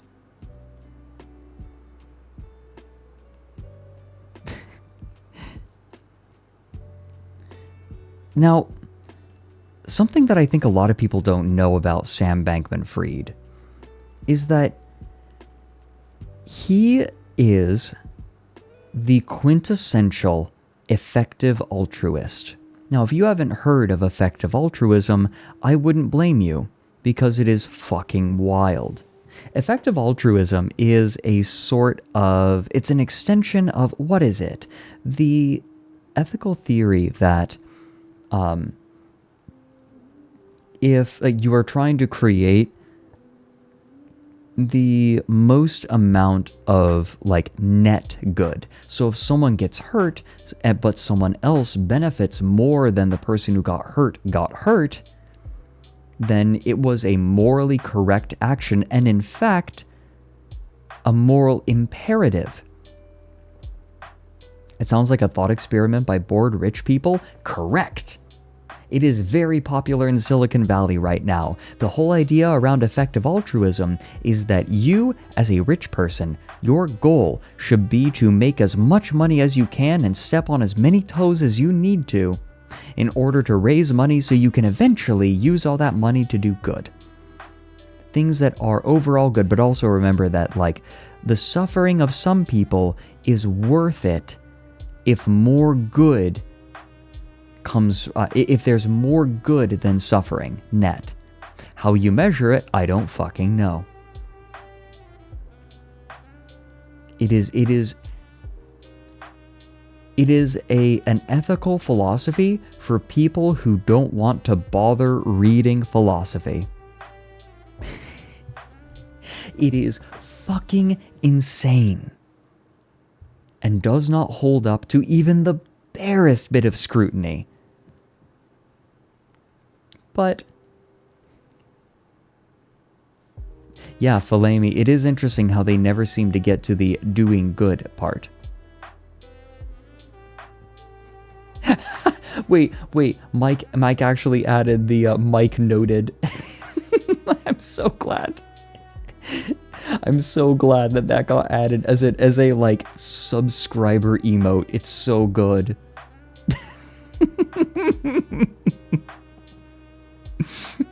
It's so good. I love the detail. If you click on it and you look closer, you'll notice that he's writing with the eraser. It's such a great touch.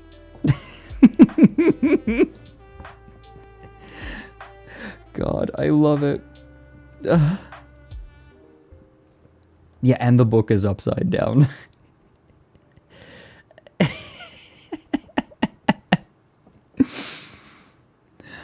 Oh, it makes me so happy. Oh my god. Okay, Rising Pressure just sent me the courtroom sketch of Sam Bankman-Fried. How much did this dude get paid? Look at this. Fuck you. Are you kidding me?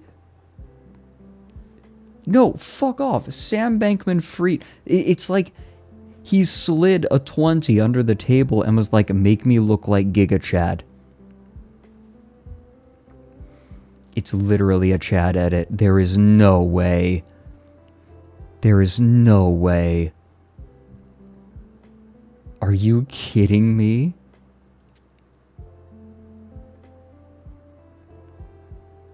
This looks like it was done with AI. I don't think so. Here's a trick. If you can see brush strokes, it's probably not AI. Also, AI art. Am I the only person who can like identify AI art really easily now? Like I remembered. I shouldn't bring that up in the stream, but like AI art feels mushy because there aren't any actual brush strokes, and you can tell. Content creators tend to spot it faster. Yeah. So that's the thing. It's not that it feels soulless. I think that a lot of AI art can look interesting, but it's obviously because it's pulling from existing art, right? Existing pieces, and it's using bits of that. I think that soulless is a bad metric, but it definitely looks... The problem is that AI art feels cheap because you can tell it's AI art. It's kind of like when you can tell something is bespoke. It's like the art can look fine, but because it's flooded the market so much, it feels cheap. Like it all looks mushy. This isn't AI art. I'm pretty sure this isn't AI art. Because you can actually see the strokes. The strokes would like stop in weird places. If this was AI. Yeah, lack of intention is a good way of... I don't want to get off into talking about AI. It can do courtroom sketches convincingly. Huh. Interesting. Cool. Still feels mushy. Smells like cheap plastic, yeah. Oh, Kaleido, welcome in. I'm glad you like the tufts. You got... yeah? You like the... you like them?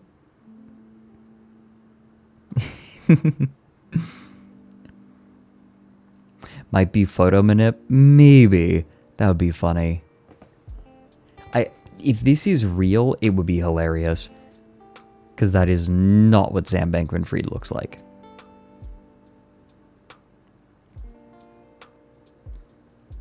Yeah, courtroom portraits are an American thing, I think.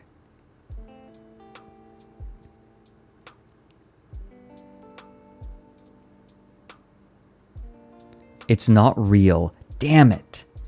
That'd be so funny if it was real. I'm so mad right now. I'm gonna look this up, actually.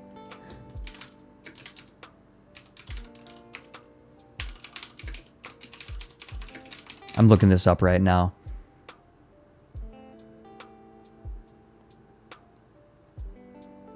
Wait. Above the law.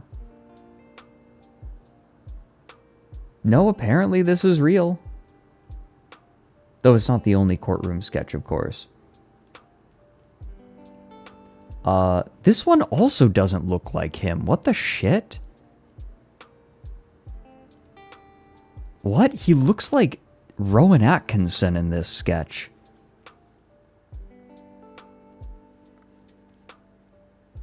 He looks like Rowan Atkinson if he wasn't weirdly handsome.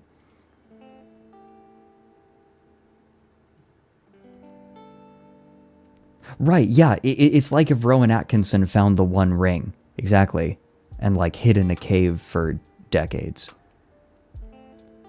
Bankman to the Freeding Halls. Fuck off!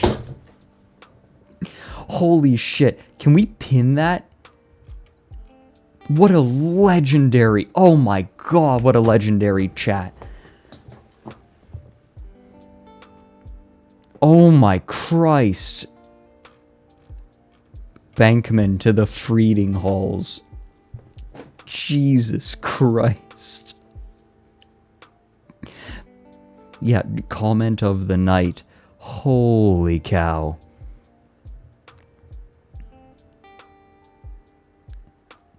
No, Mayra Mystery, it's the goatee. Like, when Rowan Atkinson is wearing, like, he has a goatee, very handsome.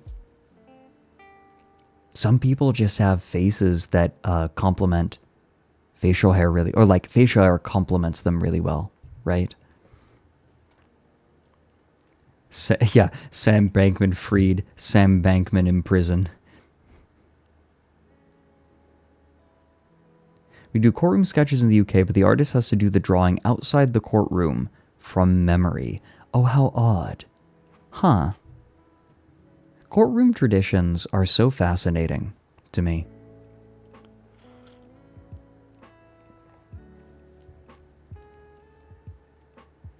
Sid Hoff Frenchman. Sorry, you lose again. I thought Sid Frenchman. Verusiformis, thank you for the 18 months. Yeah, effective altruists are kind of morons. Yeah, Rowan Atkinson and Black Adder, yeah, with the goatee. Very handsome. Moody the Spoony, thanks for the 200 bits.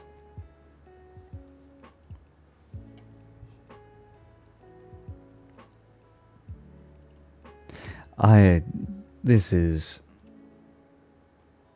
weird. Oh, this one's good. This one is probably the closest to him They still fucked him up, though. Like, look at this. He looks like a goblin. What the shit? His face is trying to escape. Yeah, exactly. Gormless looking motherfucker. What the shit? This is not Germa.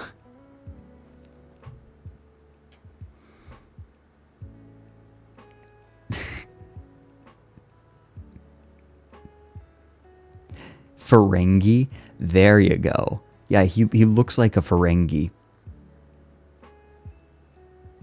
In this sketch. He looks... Oh my god. He's like a Ferengi Neanderthal.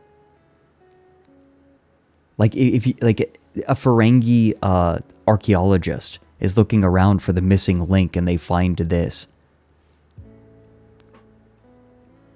Yeah, Bitcoin in the background. Yeah, that's good, right? With the graph going down. Oh, question. Who caught my Star Trek reference in the EVE Online video? Did anyone catch it?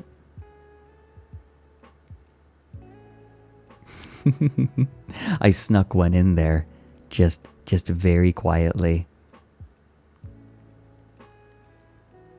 I had a moment where I said so when wars happen in EVE Online, people get people sign up again, right? They'll come back to participate in the war, and that'll increase the revenue of CCP games. And I said, for CCP, war is good for business, which is one of the Ferengi rules of acquisition, which is effectively their, it is sort of their Bible, right? It's sort of their 10 Commandments, except there's more. The best part about that is one of the rules is war is good for business, but the rule before that is peace is good for business. You thought it was just a punchy line. Yeah, I stole it from Star Trek Deep Space Nine. Oh, Scottish Chi. I have very much considered doing down the rabbit holes on fictitious worlds, but I think that part of the charm of Down the Rabbit Hole is that these things really happened, even if they were in games, if they're player driven. Oh, I'm a huge Trekkie. I love Star Trek. I grew up with Star Trek.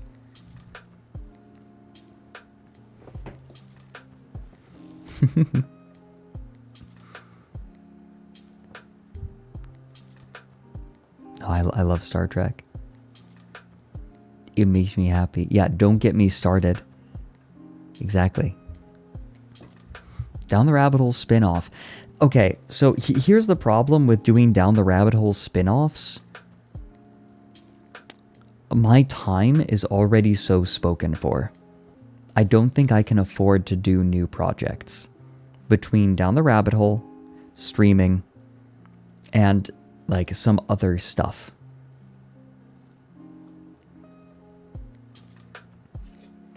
God, he really is gormless looking.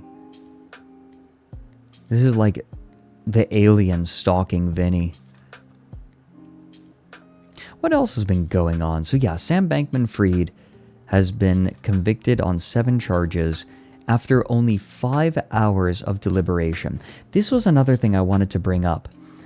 Sam Bankman-Fried, it was believed that Sam Bankman-Fried would not be testifying on his own behalf. However, and that was what everyone figured. But then, to the surprise of literally everyone, he decided to take the stand. And everyone was like, well, what's he gonna say, right? Like, how's he gonna defend himself? And his only defense, over and over, was, I don't remember. I don't remember doing that. That's it. It's like... Yeah, I do not recall. It's kind of like... It's kind of like someone trying to do a backflip over and over and face planting every single time.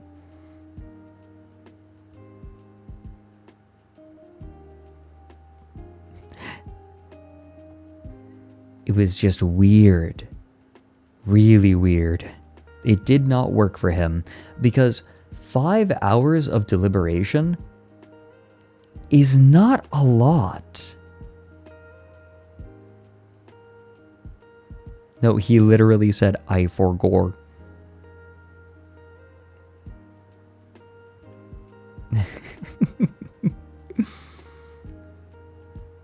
I haven't been talking about crypto lately because there really haven't been very many interesting things happening. Nolity, thanks for the 14 months. Oh no, my retinas have been burned. Not again.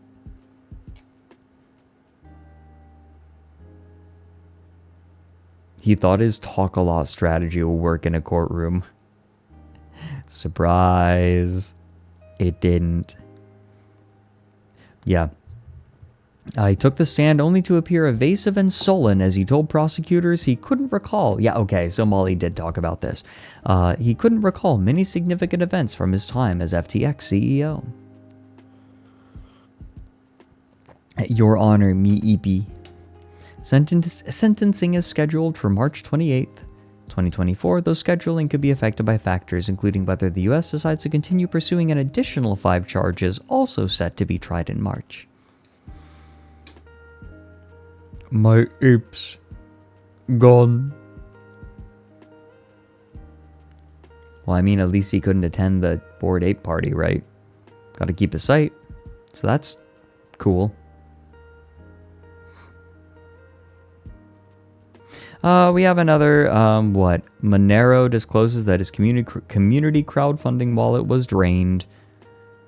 SafeMoon executives charged and arrested. This is also really big news. A lot of the biggest scammers in the crypto space that we've been talking about are finally getting arrested and charged, which is huge. One of the members of SafeMoon, if I remember correctly, is on the run. He is running.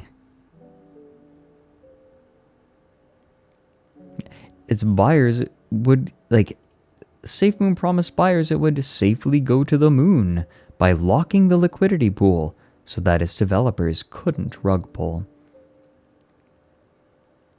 And then they just took it all out anyway. Whoopsie daisy. Whoopsie daisy. The wave of finding out has been crashing down. Yeah. We're in the find out phase.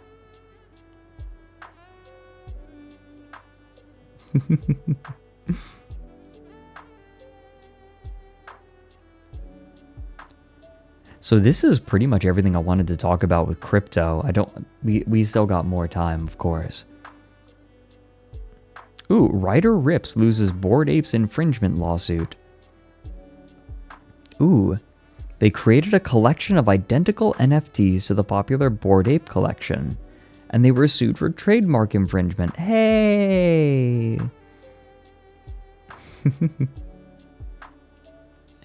The Bored Apes actually got a W, and then blinded their own people. Hey. Here's a question. Would you attend a party if there was a 1% chance that you would lose your eyesight?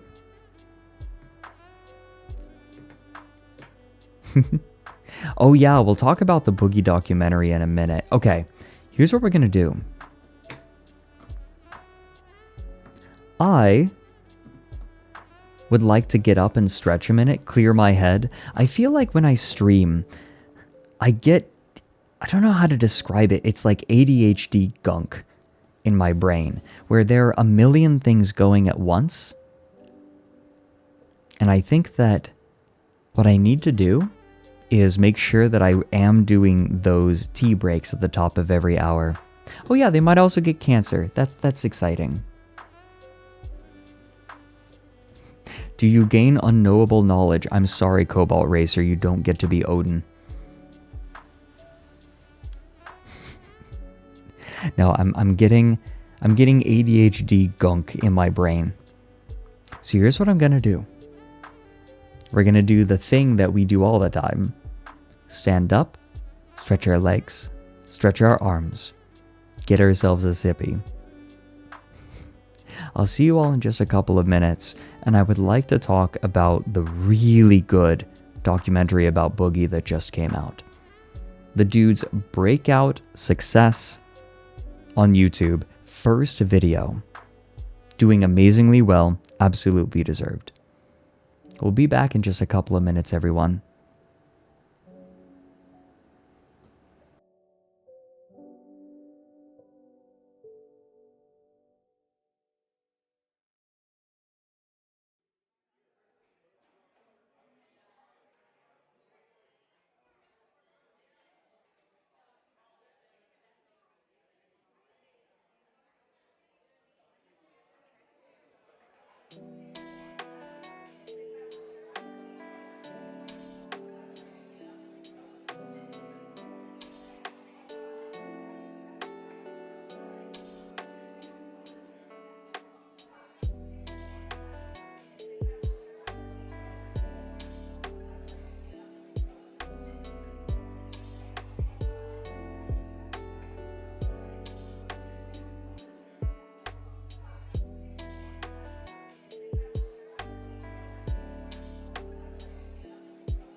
Hello?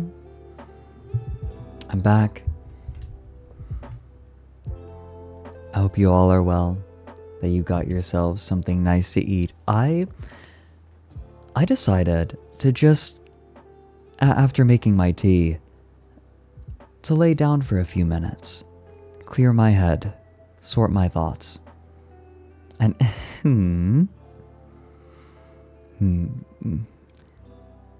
it's nice.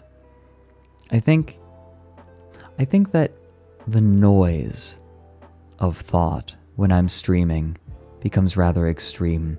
I think it comes from my casting days, back when I would cast competitive games.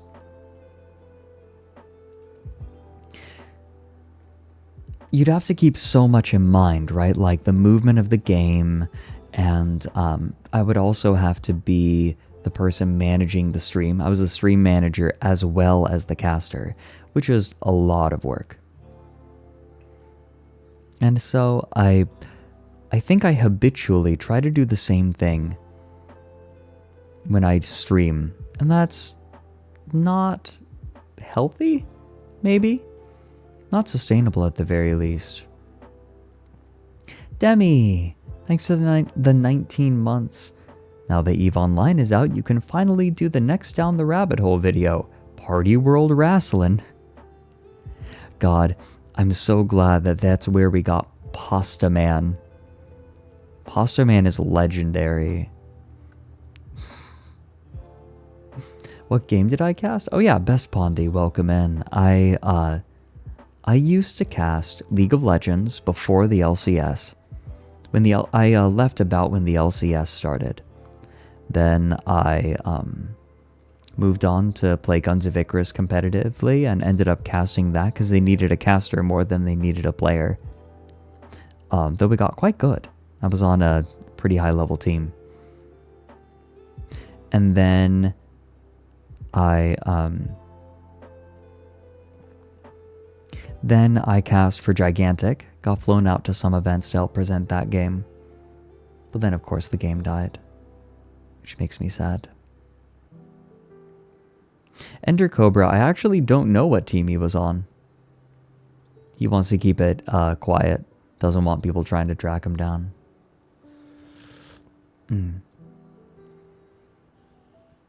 The pet care video is peak Fred core.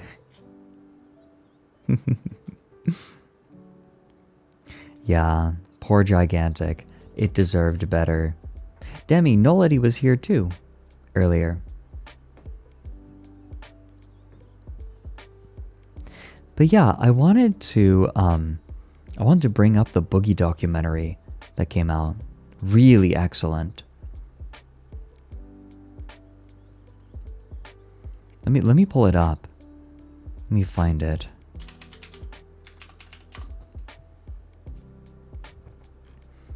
Here it is. Yeah, it's The Dark, Sad Life of Boogie.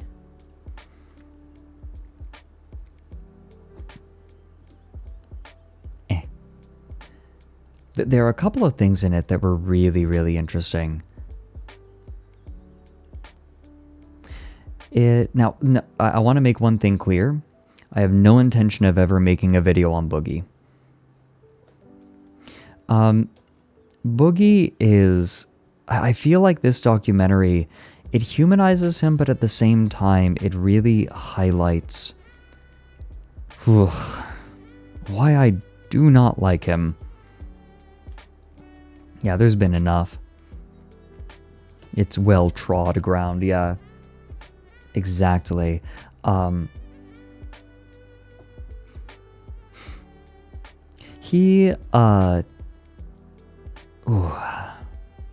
There's a section of this video that I think really highlights a lot of my discomfort around him. Let me see if I can find it.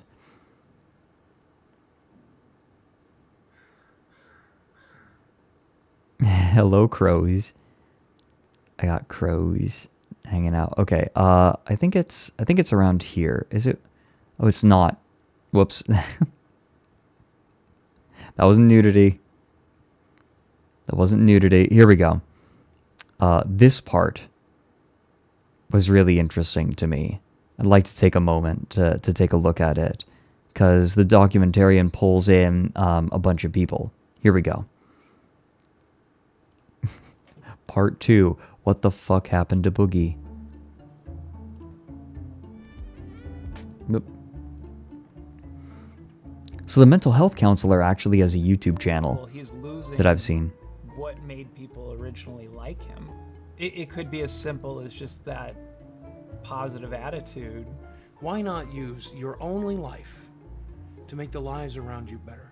Fuck you. It's none of your fucking business. It's my body. It's my choice. Eat shit. And over time, in the content, we see this shift where he starts to become more interested in money.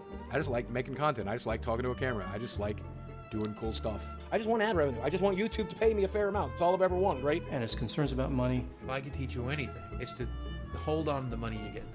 Oh, are you trying to manipulate people into giving you money?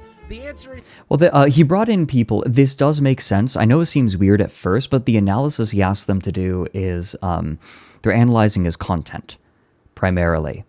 And... oh yeah, Rat. I know the thumbnail looks really sensationalized, but it actually is it's a really good documentary. What they're doing is they're analyzing his content.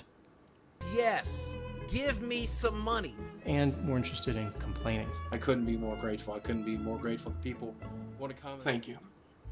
I'm a walking embarrassment, dude. We do. Look at me. I'm fucking disgusting. Better, I'm a piece of shit. I will never function the way you function.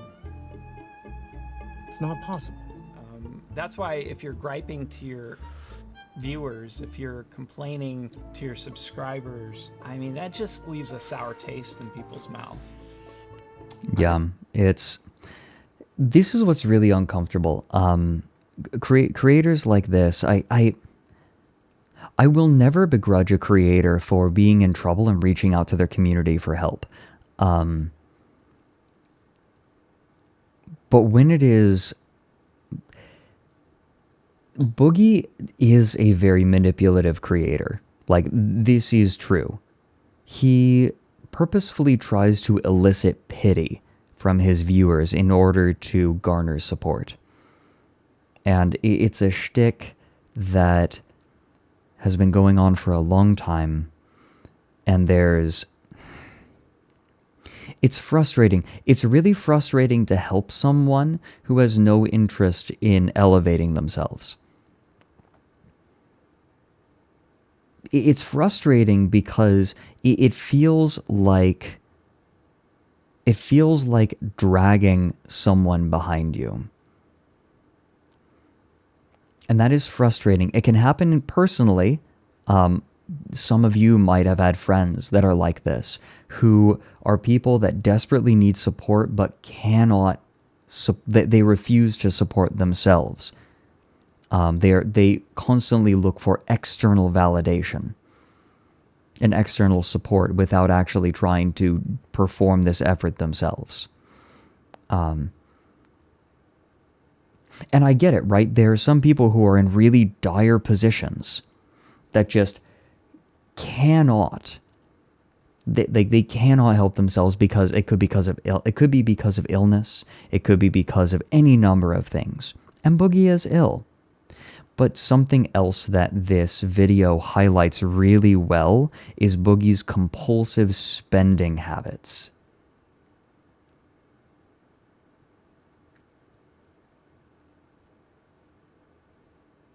And like, he talks about his money troubles, but then it goes to show like how much money he's spending on things that he really doesn't need to be.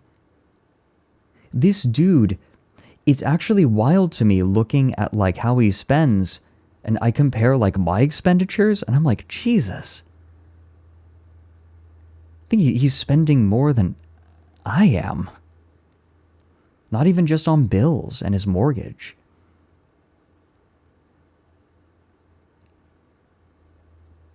And I think that's what's frustrating.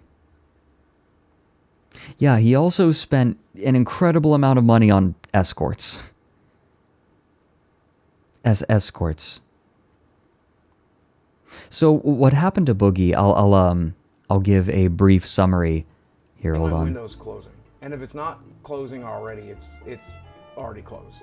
Right. So if there was money to be That's- made in making people That is how he is portraying himself to his viewers. It's just nothing but doom. Is escorts a euphemism? Kinda, yeah. Sex workers. Sex workers. Boogie loves sex workers. Loves them. Has spent absurd amounts of money on them.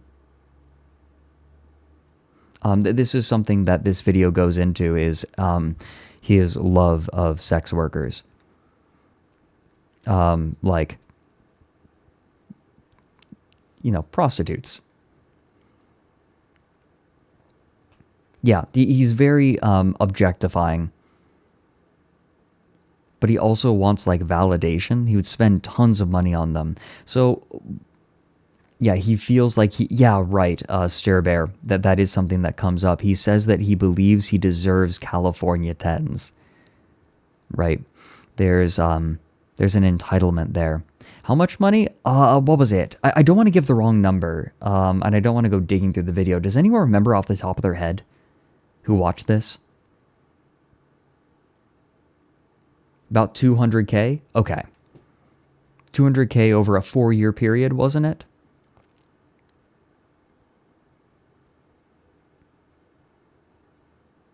Absurd amounts of money.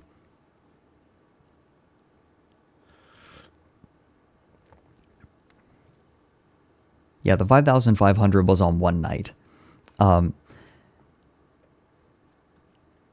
He had a lot. He had a lot of money. He lost a ton of it in crypto. He lost like, what was it? He had like 750,000, and then he lost 600,000 of it, investing in shitcoins. And so that's how he lost a huge chunk of his money. But he also has really bad spending habits. Yeah, he ran a porn site. His blog is some of the most nasty shit, and this was back in his good days. Yeah. Boogie has never been a model person, I don't think. I mean, like, you know, porn, no, doing porn, whatever, right? Like, that's fine. But I think that, I don't think his relationship to sex is exactly the healthiest thing in the world. To be fair, like, I guess he played into himself being the Mr. Rogers of YouTube. It's the things he wrote. What really bothered me was the way he talks about women. Kind of got under my skin. people feel depressed, I think Boogie would be in the right business. That's just my life philosophy at this point. Just face down in the mud. That's pretty much how we live our lives.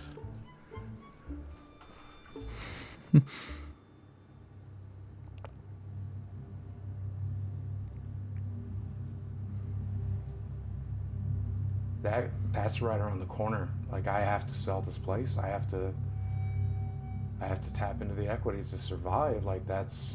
So, to be fair, he was being harassed by someone pretty extensively, and he's one of those people who just, like, can't help but respond. He can't help it. And it is... Ugh. He creates a lot of problems for him. He exacerbates his own problems. My money. And so much of that money is going to doctor's appointments and tests and all of that is just to fucking stay alive. Trev, thanks for the 4 months. I am a content creator. I create problems for myself.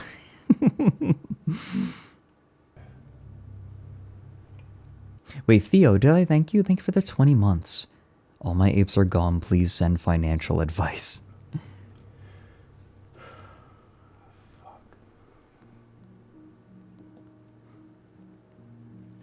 There are plenty of different content creators that have various mental illnesses all over social media. And some just say, it is what it is, and this is what I'm going to do.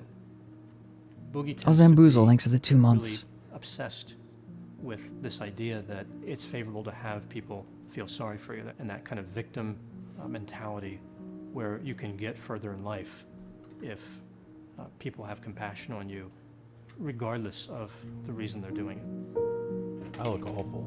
If I look like I've been through hell over the last couple of days, it's because I have been. Most notably, I've ruined my body. Like Jerry, I ruined my own career. Maybe it was the imposter syndrome. Maybe it's because It's been a method of, I think covert narcissism is the right phrase. Like, oh, look at how pathetic I am. You should feel sorry for me. You would never be mean to me because I'm so pathetic, right? Oh, I'm so fat. I'm so weird. I'm so goofy. I'm such an old man. I grew up in an abusive family. Thanks for the 3 months, Susumar. In an abusive home. We won't watch this whole thing, don't worry. I just really wanted to highlight this part of it, because this is one of the most interesting parts to me. Would recommend watching the whole thing, if you have the time. And if you're interested, understand that Boogie is also a profoundly depressing figure. So, you know, make sure you're in a good headspace for it. Video link? Yeah, I've got you covered. There you go. Pain that's in my head and my heart is... So vulnerable narcissism has a number of characteristics. A person can be considered a vulnerable narcissist without having them all. So with vulnerable narcissism or covert narcissism, we see pessimism. I feel defeated and confused and lost all the time, every day. Hypersensitivity to criticism. I can't handle this kind of hate. I can't handle these types of attacks. I can't do it. Reactive anger, so they're not really thinking things through.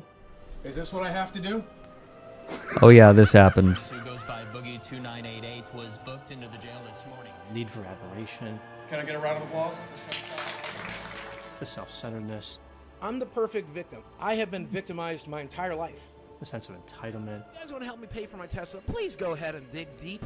I sure would like a free fucking Tesla. Leaving oneself to be special. How many kids went on to get 4.5 Yeah, Lacrimosa. million YouTube subscribers? One? Steven Williams! I think the most interesting person they interview was the channel strategist. The channel strategist who comes in and they ask, like, what can he do to help bring up his to like bring his channel back. And what would you recommend to him now to get his viewers back? I don't think he's getting his viewers back. I don't think that's a possibility. I think the only thing to do now is go a different angle. But I don't even know if that's possible. I mean, I'm not going to say it's impossible, but how do you change yourself? Like, viewers are smart. Like, they want to see you. They want to see what you're interested in. I don't know. You got to get a job. I think there's a part of what makes me so interested in this is, like, I'm in the same sphere, right? Like, I'm a content creator too, and I see there are a lot of shared experiences between, like, myself and Boogie just by virtue of being a creator. I feel like I've been in the shoes of a lot of creators, like Spoonie, right? With that struggle. When I was making the Spoonie video, I saw a lot of myself in him. And with Boogie, right? Like, there's that struggle, but I see when I look at Boogie, and when I look at Boogie, I see someone who chose a very different path, made radically different choices compared to what I've done. And I'm like, how close was I to going down a path like this? Was I ever at any point? Yeah, there is a sort of call of the void kind of feeling, isn't there?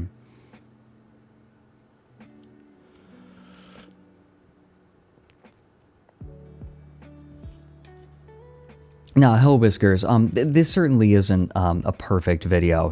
Not big on that editing. I think overall it makes sense, but I'm not a fan of those tropes. Not even close, bro. I mean,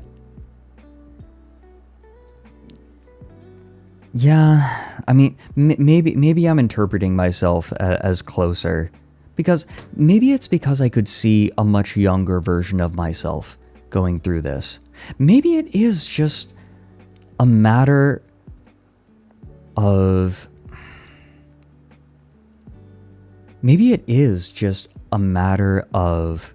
How do I put this? Maturity? I'm not going to say I'm the most mature person in the world, but maybe that's part of what it is. Like, hey.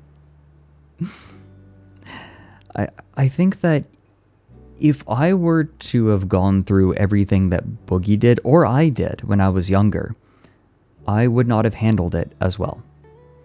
I don't think I would have handled it at all, frankly. But maybe that's a cop-out. I feel like I would have made the choices that Boogie made in elementary school or middle school.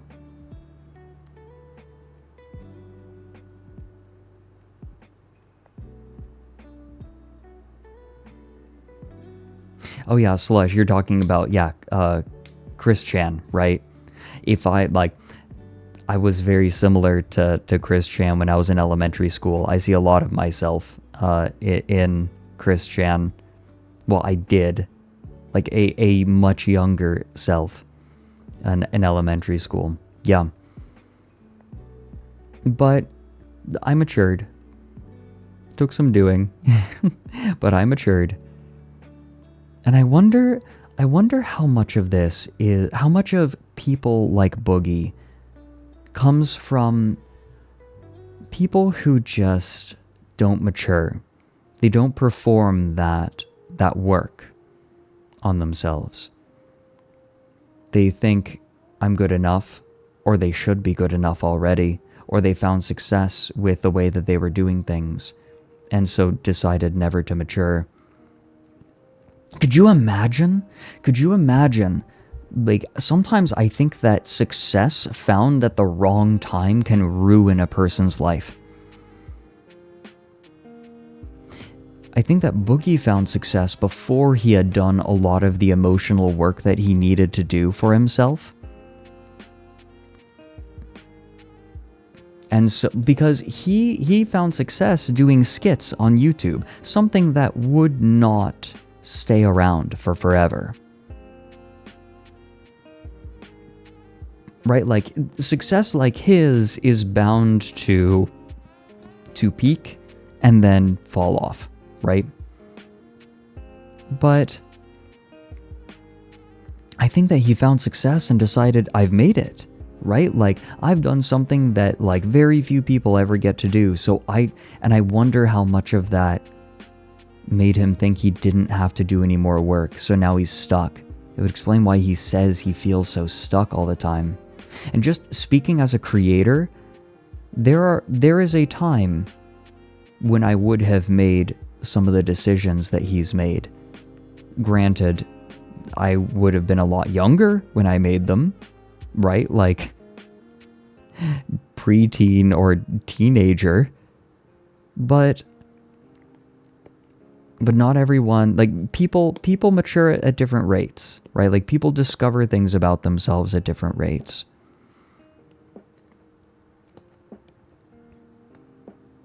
Ross the Bossy, I'm trying to understand his mindset, but I don't want to start digging into, I don't want to start psychoanalyzing, right? I'm trying to understand his decisions as a creator, not really trying to diagnose him. I'm trying to connect with him on the level of being a creator, right? And the decisions that he made as a result of being a creator.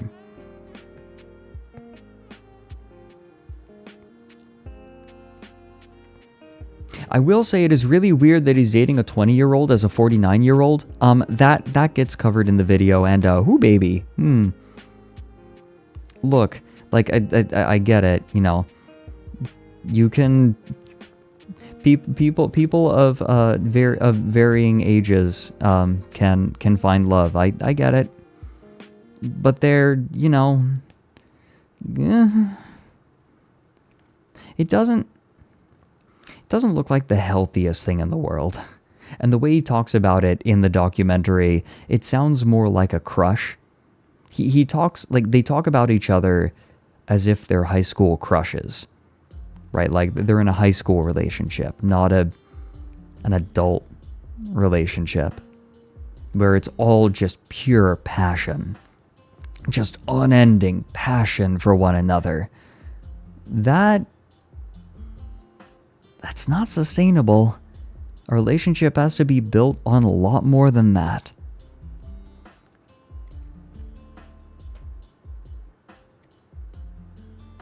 Mooney the Spoonie, thanks for the 100 bits. Success too early can absolutely fuck you up. If being X-gifted taught me one thing... Yeah. I get it. I get it.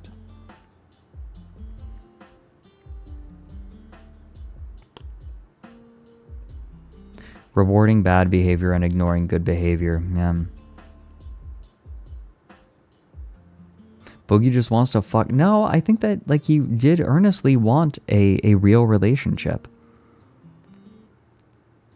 Though I don't know how much his enjoyment of fine women will allow him to hold down a relationship like that. We'll see. Chasing the honeymoon phase. Yeah. Oh my god, Cinesar. Chasing that honeymoon phase might apply to this whole thing. I think you might be right. He's always chasing what made him popular in the first place. Right? Always chasing that. Like, he's chasing the time when he was popular on YouTube. And he's chasing that in his relationship, the honeymoon phase.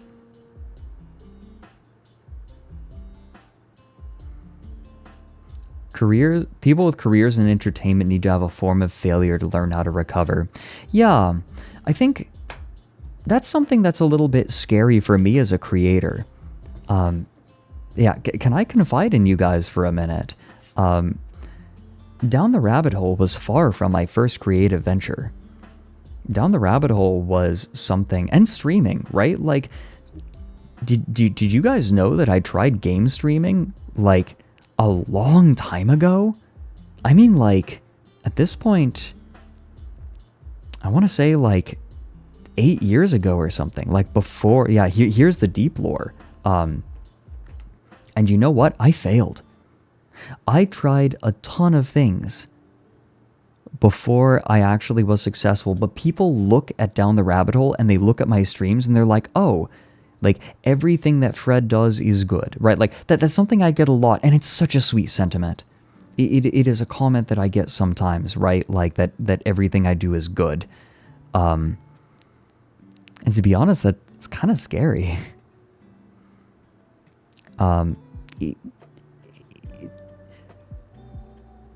Because the vast majority of the time, I have failed.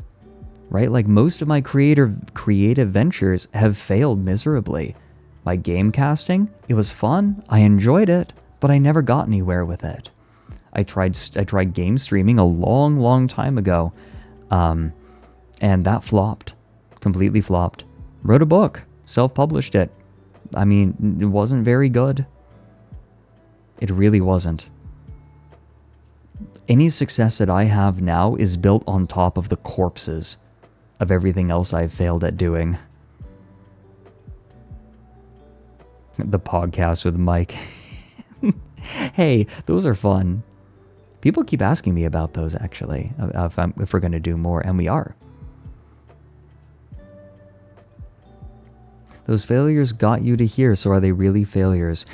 A creative venture is only a complete failure if you learn nothing from it. Because I wrote a book, wasn't very good, but then I looked back at it and I was able to identify all of the things that didn't work. And there's a part of me just to prove it to myself. I want to go back and I want to rewrite all of those stories. Because I'll bet I could make them good. I'll bet I could. That's what I said after our chess game. Oh yeah, Ender Cobra, I did, didn't I?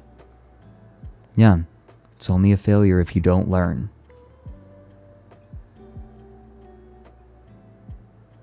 A good example of this, Ryan actually talked about this in an interview he did. This came up, and Ryan could certainly speak to this more, but the discussion, you talked about this, right? I'm not like misattributing this. The idea of effective practice rather than a lot of practice. Who the fuck pet me? This is the difference. If you rote practice can be helpful, but it's much more effective to practice and really focus on that practice. So when you are practicing something and you listen back and you make a mistake, identifying why you made that mistake and how to correct it is more effective than just doing it over and over again. And I think that being... No, this was on stream. This was on stream with Mike, I think. Yeah, we talked about this.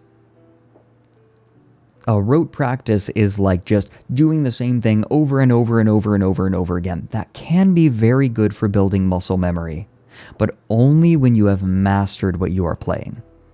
Like only when you can get it just right. Then it's good to do it over and over, because practice doesn't make perfect. Practice makes permanent. So if you are practicing something the wrong way, you become Wimp Low.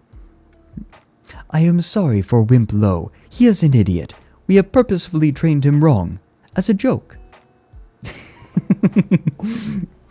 Face to foot style. How'd you like it?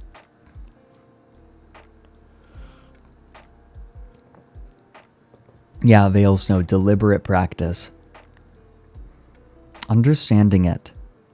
You can memorize a monologue from Shakespeare, but if you do not understand it, if you do not understand what you are saying, then you are going to practice saying it wrong. You are going to emphasize the wrong things. Welcome in, Aoshi.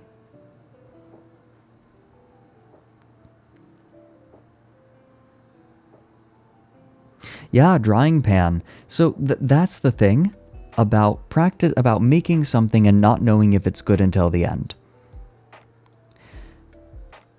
At the fun thing, that kind of becomes a barrier to entry, so it narrows the field.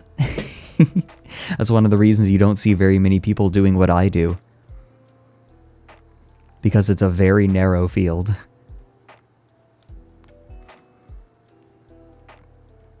Oh, by the way,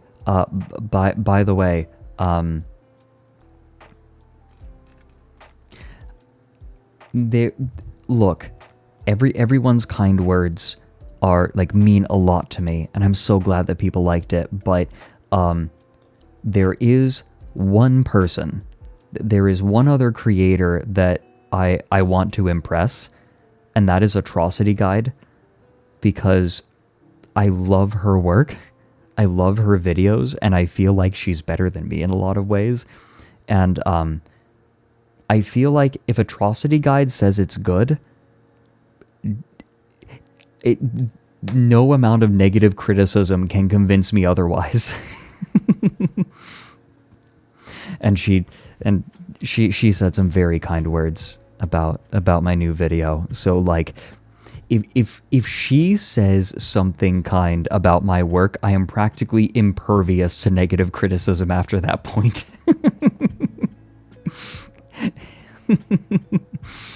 She did comment on my video, but she also messaged me on Discord.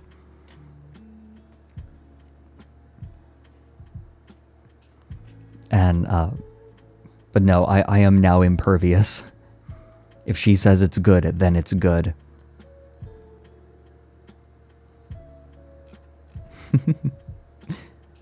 Would recommend Atrocity Guide. We've had her on before. But no, like, she is very good.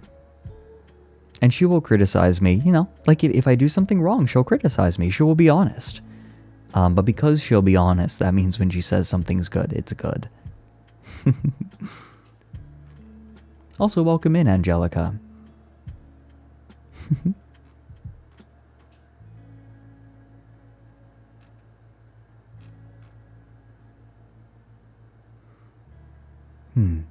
Cinesar, if you decide to go at it again, and in the end, you feel like it's not what you wanted it to be, take time and figure out why. Now, the thing about writing for me is I just love beautiful language. And so writing is a very satisfying thing to me, no matter what, as long as the language is beautiful.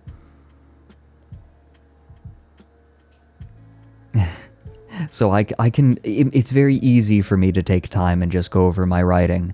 I love writing, like, I love beautiful language. I love reading beautiful language, and I try to emulate it. So it's very easy for me because I enjoy the process so much. If you're a product writer, it's going to be harder.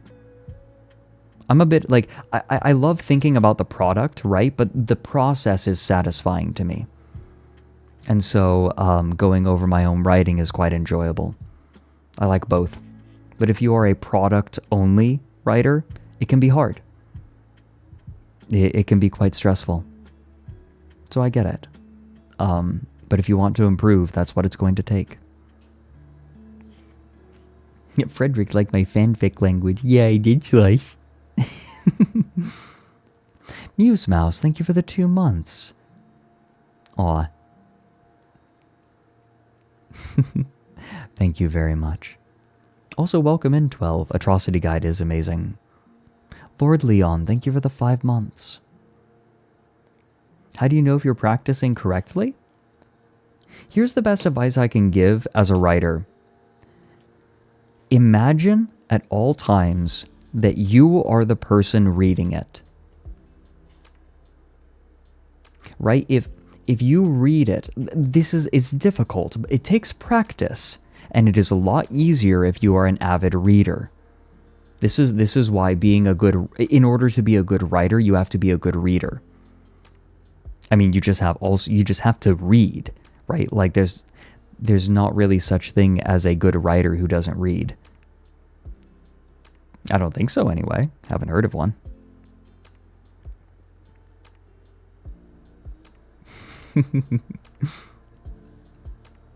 Slush is good, by the way. We appreciate Slush in this house. We're gonna shout out Slush. Are we taking this Slush?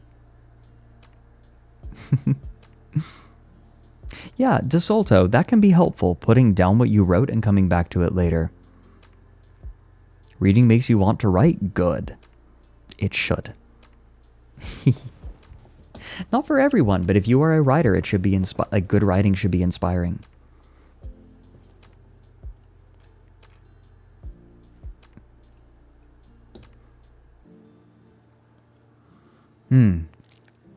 Matto Scientist, I know of writers who don't read things in the genre they are writing to avoid influences. That is really, really bad practice. Really bad practice.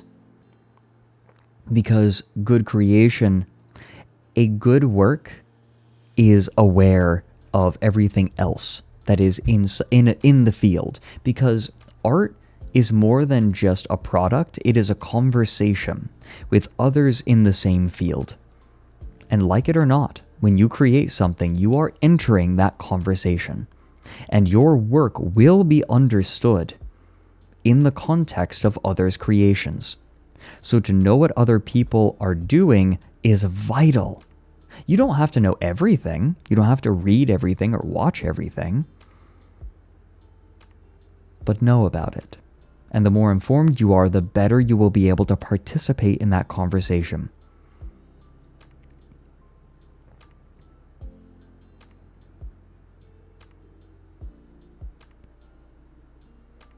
Ayn Rand never read any philosophy after Aristotle. Huh, that explains a lot.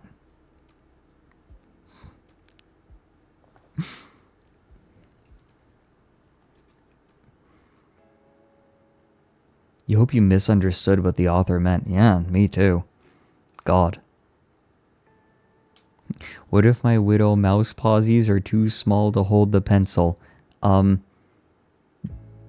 the paper? I don't know.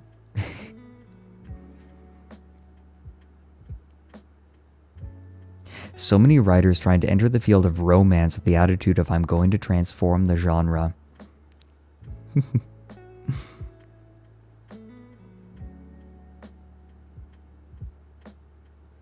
Yeah, learn the rules well enough to break them and know the conversation. Yeah, no need to reinvent the wheel. You guys,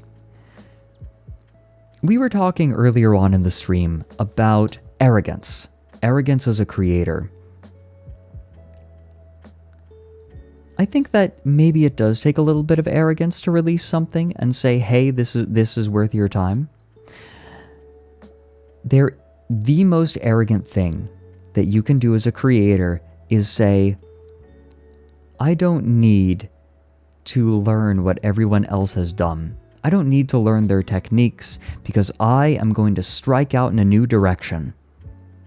That is arrogant. That is insanely arrogant. Because imagine you have hundreds, sometimes thousands of years of people exploring a genre, learning tricks and effective methods that create like great reactions in the viewer, the reader, the listener, whatever, the consumer. And imagine you looking at those thousands of years and thousands of people working together to figure these things out. Looking at that gift and saying, nah.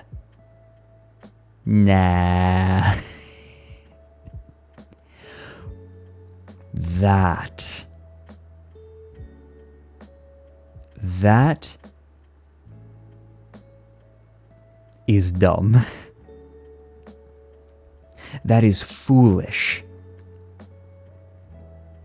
To leave such a wonderful gift on the floor like that is foolish and arrogant. That is why as a writer you read. That is why as a painter you study classics. That is why as a filmmaker you watch film.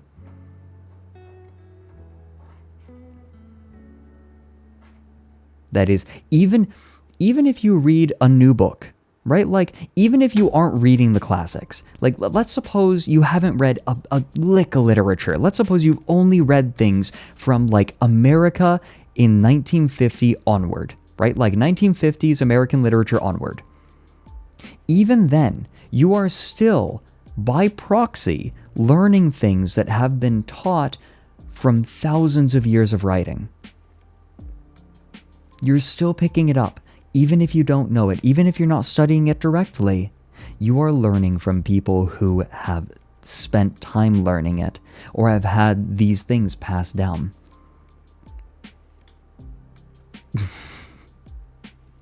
Hey Uwu, how you doing?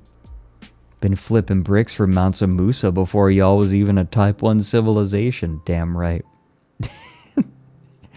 Refrigerator. Bruh, why is the rabbit hole guy an anime? You did it wrong. It's a anime.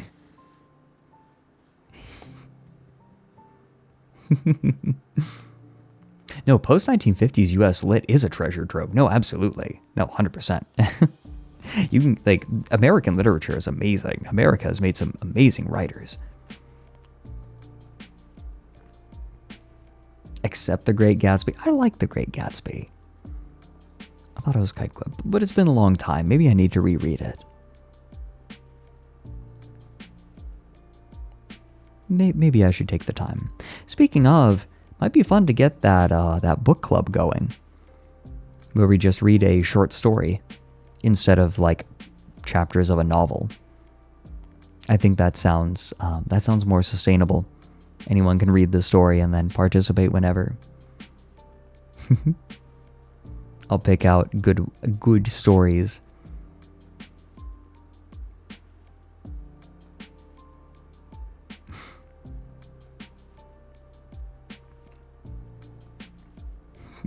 Please explain to me what was good about it. It just spoke to me personally. I felt that the pacing was really powerful, and I felt like a lot of its themes, I think that maybe it was because I was young is why I loved it so much, because its themes were so veiled, and it wanted, like, it is a book that asks you to actually engage with it, and maybe that's what appealed to me. Right? Like, why is this person doing what they're doing? It demands empathy with a person that you might otherwise not like, and it can create, for me, it created an interesting friction. Nobody say sex. You know, I didn't like Frankenstein very much. I felt like it dragged out. I felt like it overstayed its welcome. Maybe that's another book I should reread. I bet I'd still like it. Like, I bet if I were to reread it, I would like it. It wasn't that long, no. Yeah, I did bring up Junji Ito's Frankenstein manga. I loved Junji Ito's adaptation of Frankenstein. If you haven't read it, amazing comic book adaptation that takes its own liberties that I loved. There is a twist in the story that really transforms some of it. Yeah, welcome in, thus spoke Richard. Good to see the new faces. I hope you're enjoying yourselves, everyone new.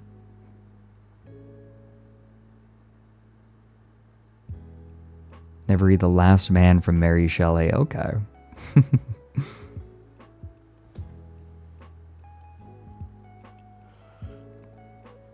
Oh my god, Sinosaur, that sounds like a nightmare. Are you kidding me?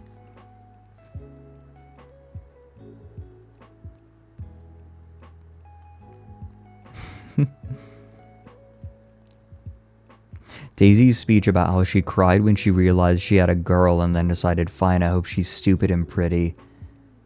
What a beautiful moment. Christ. Yeah, Aoshi, I try to keep my YouTubing and VTubing separate, just because there are a few reasons. I've talked about it before, but the short version is, I know that they're two very different things, but I like the community I've built, and I want to keep the community I've built. I like how I like the community that I built on Twitch, and also, yeah, very different audiences. And also, I also kind of want to prove to myself that I can do it without leaning on my previous success. Does that make sense? Like, I don't want to say, I don't want...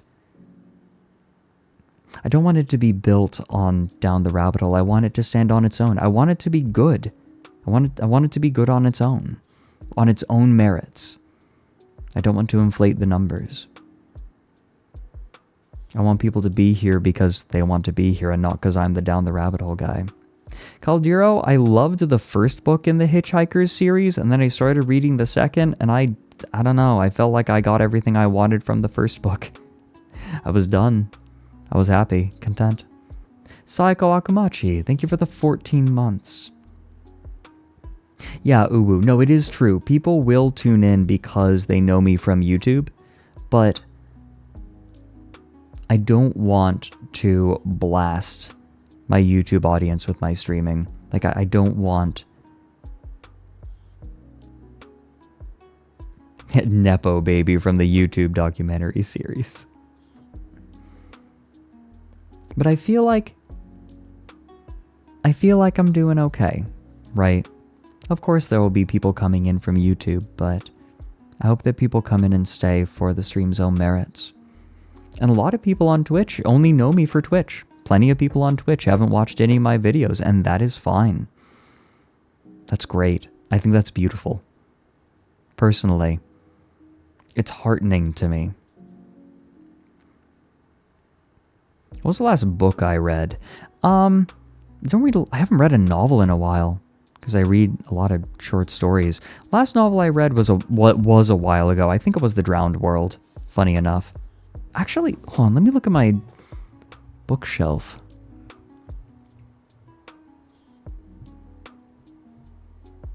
Yeah, I think it was. Might have been Count Zero, actually.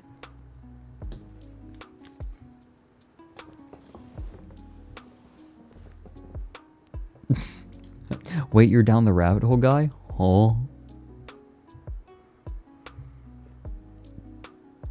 Oh, no, see, it actually, I know that this sounds really backwards, but I love it when people tune into my Twitch streams and say they've never watched my YouTube videos, because that means that they're here for the streams.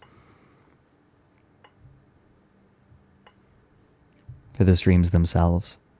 It makes me happy. No, Aoshi, that's sort of my thoughts as well. Neuromancer was better, but Count Zero is good. It's interesting. Currently reading Fahrenheit 451. Enjoy.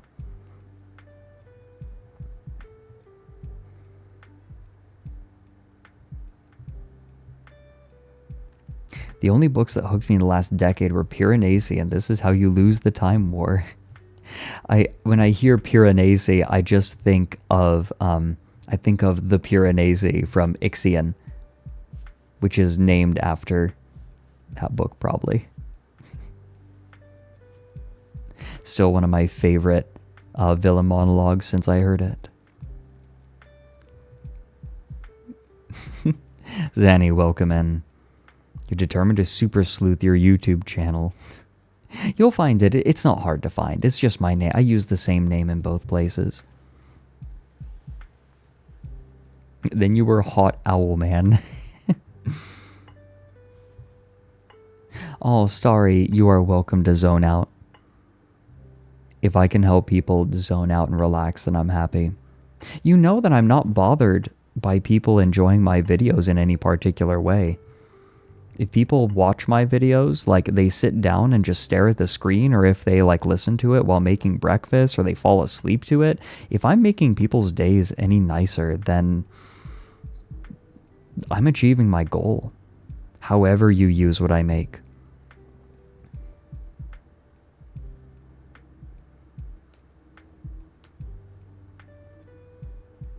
What if they do the bad thing to it? I don't know, that's pretty cool too. I think, what was it, last stream someone said that they used my videos to cover up the sound of them having sex with their partner. So I know that my voice has been fucked too. I know this for a fact now. It was in Mike's stream. Yeah, that was not my stream, but Mike's stream, I think. And it's like, you know what? Hot?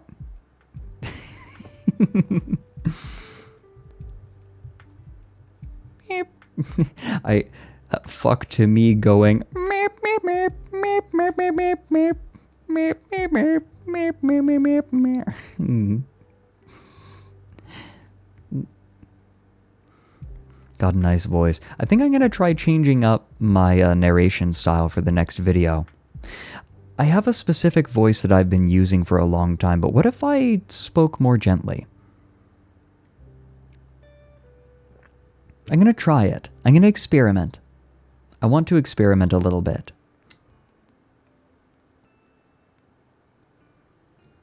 I wanted the Eve video to have the same narration as I have in the past, but I want to try something a little different. It'll probably still sound very similar, but it'll matter to me.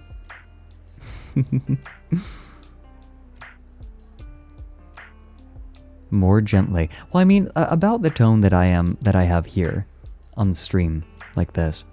I speak more gently on stream, I know. Like, I do project a lot more when I am narrating.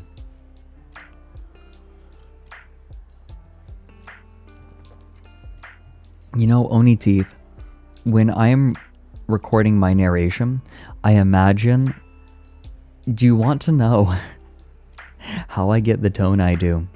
I imagine reading a bedtime story to someone. I imagine someone laying in bed and I'm at their bedside and I'm reading the script to them. Oh, Garfinks, thanks for the 3 months. Bumper to bumper, butt to butt, get off his ass, you crazy fat nuts. Good.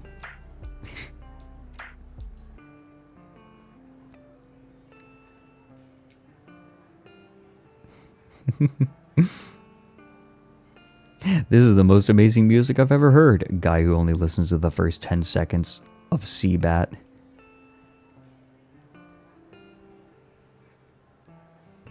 Oh, Starry drawing tiny owls being read to in bed. Oh.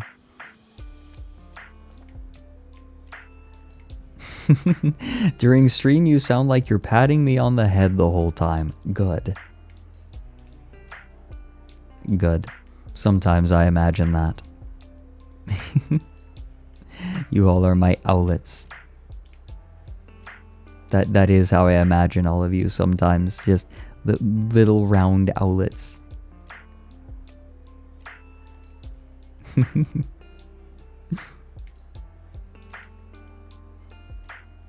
It's good.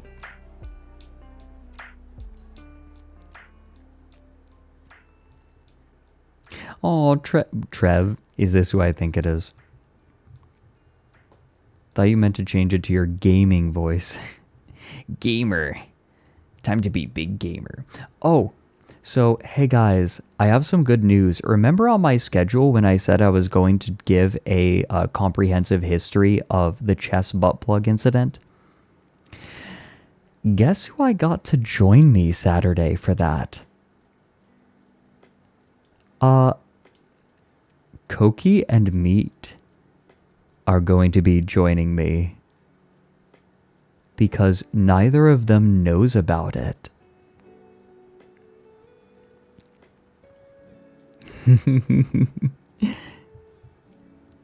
Koki and Meat, for those who don't know, came on a little while ago, and I ended up accidentally canceling my plans for that day because our stream ran for 8 hours. They were showing me the Smurf fanfiction. And so now I'm going to return the favor. Maybe not so extensively. Diapers don't thump. Fuck. God, that was atrocious. That whole story. That's so up their alley. Yeah, I think they're going to love it. She-girl.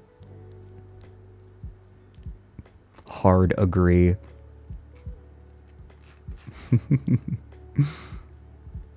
Because, in my opinion, it is the reality is so much worse than like chess cheating butt plug. It's worse for the sport, at least. And I'll give you all my thoughts. Yeah, no, Koki and Meat are lovely people. I'm so glad that I had the opportunity to meet them and stream with them. I'm also excited to show them Rumble. It's LIV compatible, so should be pretty easy to get their models in. Oh, Super Snack Bros, thanks for the 100 bits. I missed this. I'll forever be amused by the time a conservative news outlet called teachers woke for teaching that Frankenstein's monster was the victim of the story.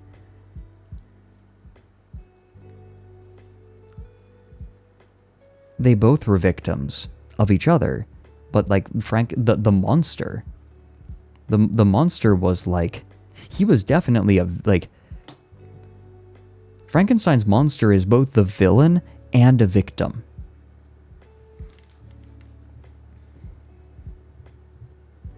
They're both, he's both.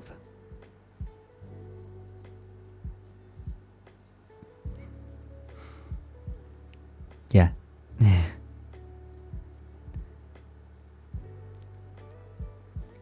He's, in the book, he's barely of, oh no, the dude is a fucking, like, the monster is a villain. No, like, make no mistake, the monster is an atrocious evil, like, does horrible things. But he is also a victim. Like, I think that people forget that the monster is a murderer.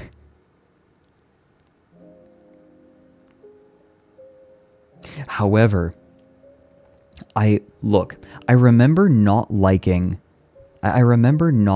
Frankenstein, but I remember the image of Frankenstein sitting next to the monster and the monster speaking to him. What a beautiful image that was. Right? Like this, the monster is like this terrifying thing who is doing horrible things to Victor. And he sits down and just talks. I love eloquent villains. You all know this about me. I love the Grave Mind. I love the Grave Mind. I love, oh god, I'm like memory holing. It's one of those things where like there are too many examples. But eloquent villains are the best. Sovereign from Mass Effect. Look, Mass Effect was a fucking mess. But the scene with Sovereign was incredible. One of the great villain speeches, if you ask me.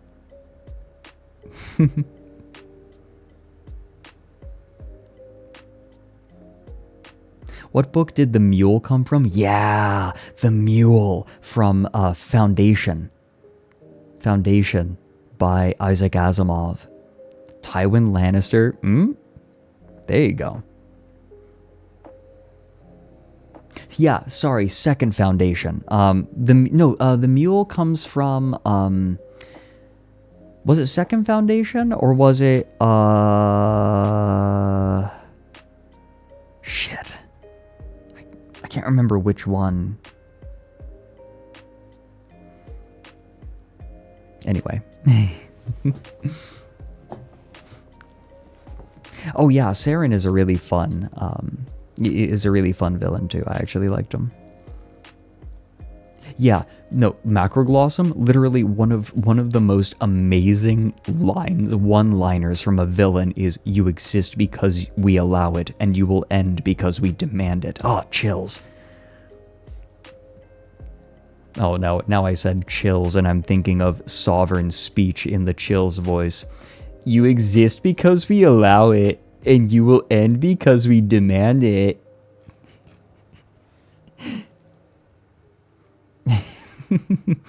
The Elusive Man was a good villain. "We have no beginning, we have no end." Yeah, okay, so it was in Second Foundation. But yeah, he is searching for the Second Foundation because the Second Foundation is the only thing that can stop him. Martin Sheen was a great elusive man. Why am I doing it so well? Because I understand why he does the voice he does.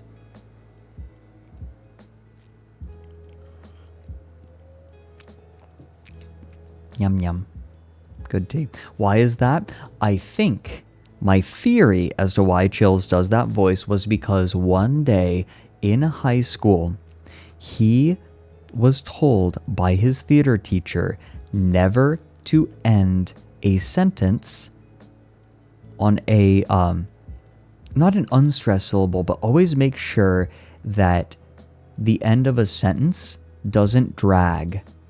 And so his interpretation of that was to make sure that the end of a sentence always has an upward inflection, or usually does. And I think he developed a bad habit. That's my guess. Speaking as someone who was in theater growing up a lot.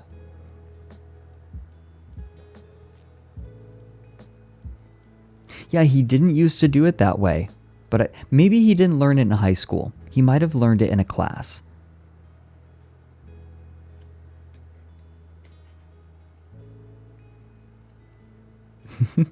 Rincewind, favorite fictional coward. Valid. Hey everyone. I'm really happy to be back. And it feels so good to stream again.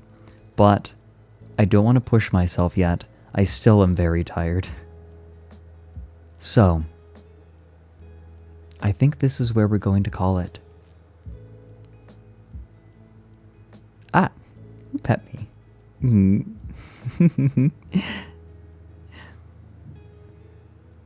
But, thank you everyone for joining. This has been lovely. It's so good to be back. It's so good to be streaming again. I've missed it. I've missed all of you. It's such a pleasure. We've got some lovely things lined up for this week. We've got some lovely things lined up for the near future as well. Tomorrow we're just going to be vibing. And we'll check out art. Tomorrow I'd like to spend time looking at all the art that we need to catch up on. Goodness, there's a lot. In the meantime, though, I wonder, who is streaming? Who are we gonna bother? Ooh, we've got a couple of good options. I say, though, we bother Rev. Rev is doing Sinfessions. Yeah, Rev Scarecrow, member of Vinisauce. But it has been an absolute pleasure, everyone. Thank you. I'll see you tomorrow. We're going to be streaming every day all the way through Sunday for the rest of this week. So we'll see each other plenty. Goodbye, everyone. It won't be long. Oh God, where's the... We have a professional here, everyone. Man, it sure would be good if I planned everything out and had it ready when I go to the ending screen.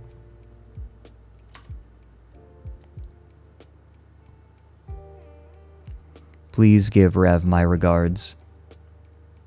Thank you. There it is. Bankman to the Freeding Halls. There it is. Good. Goodbye.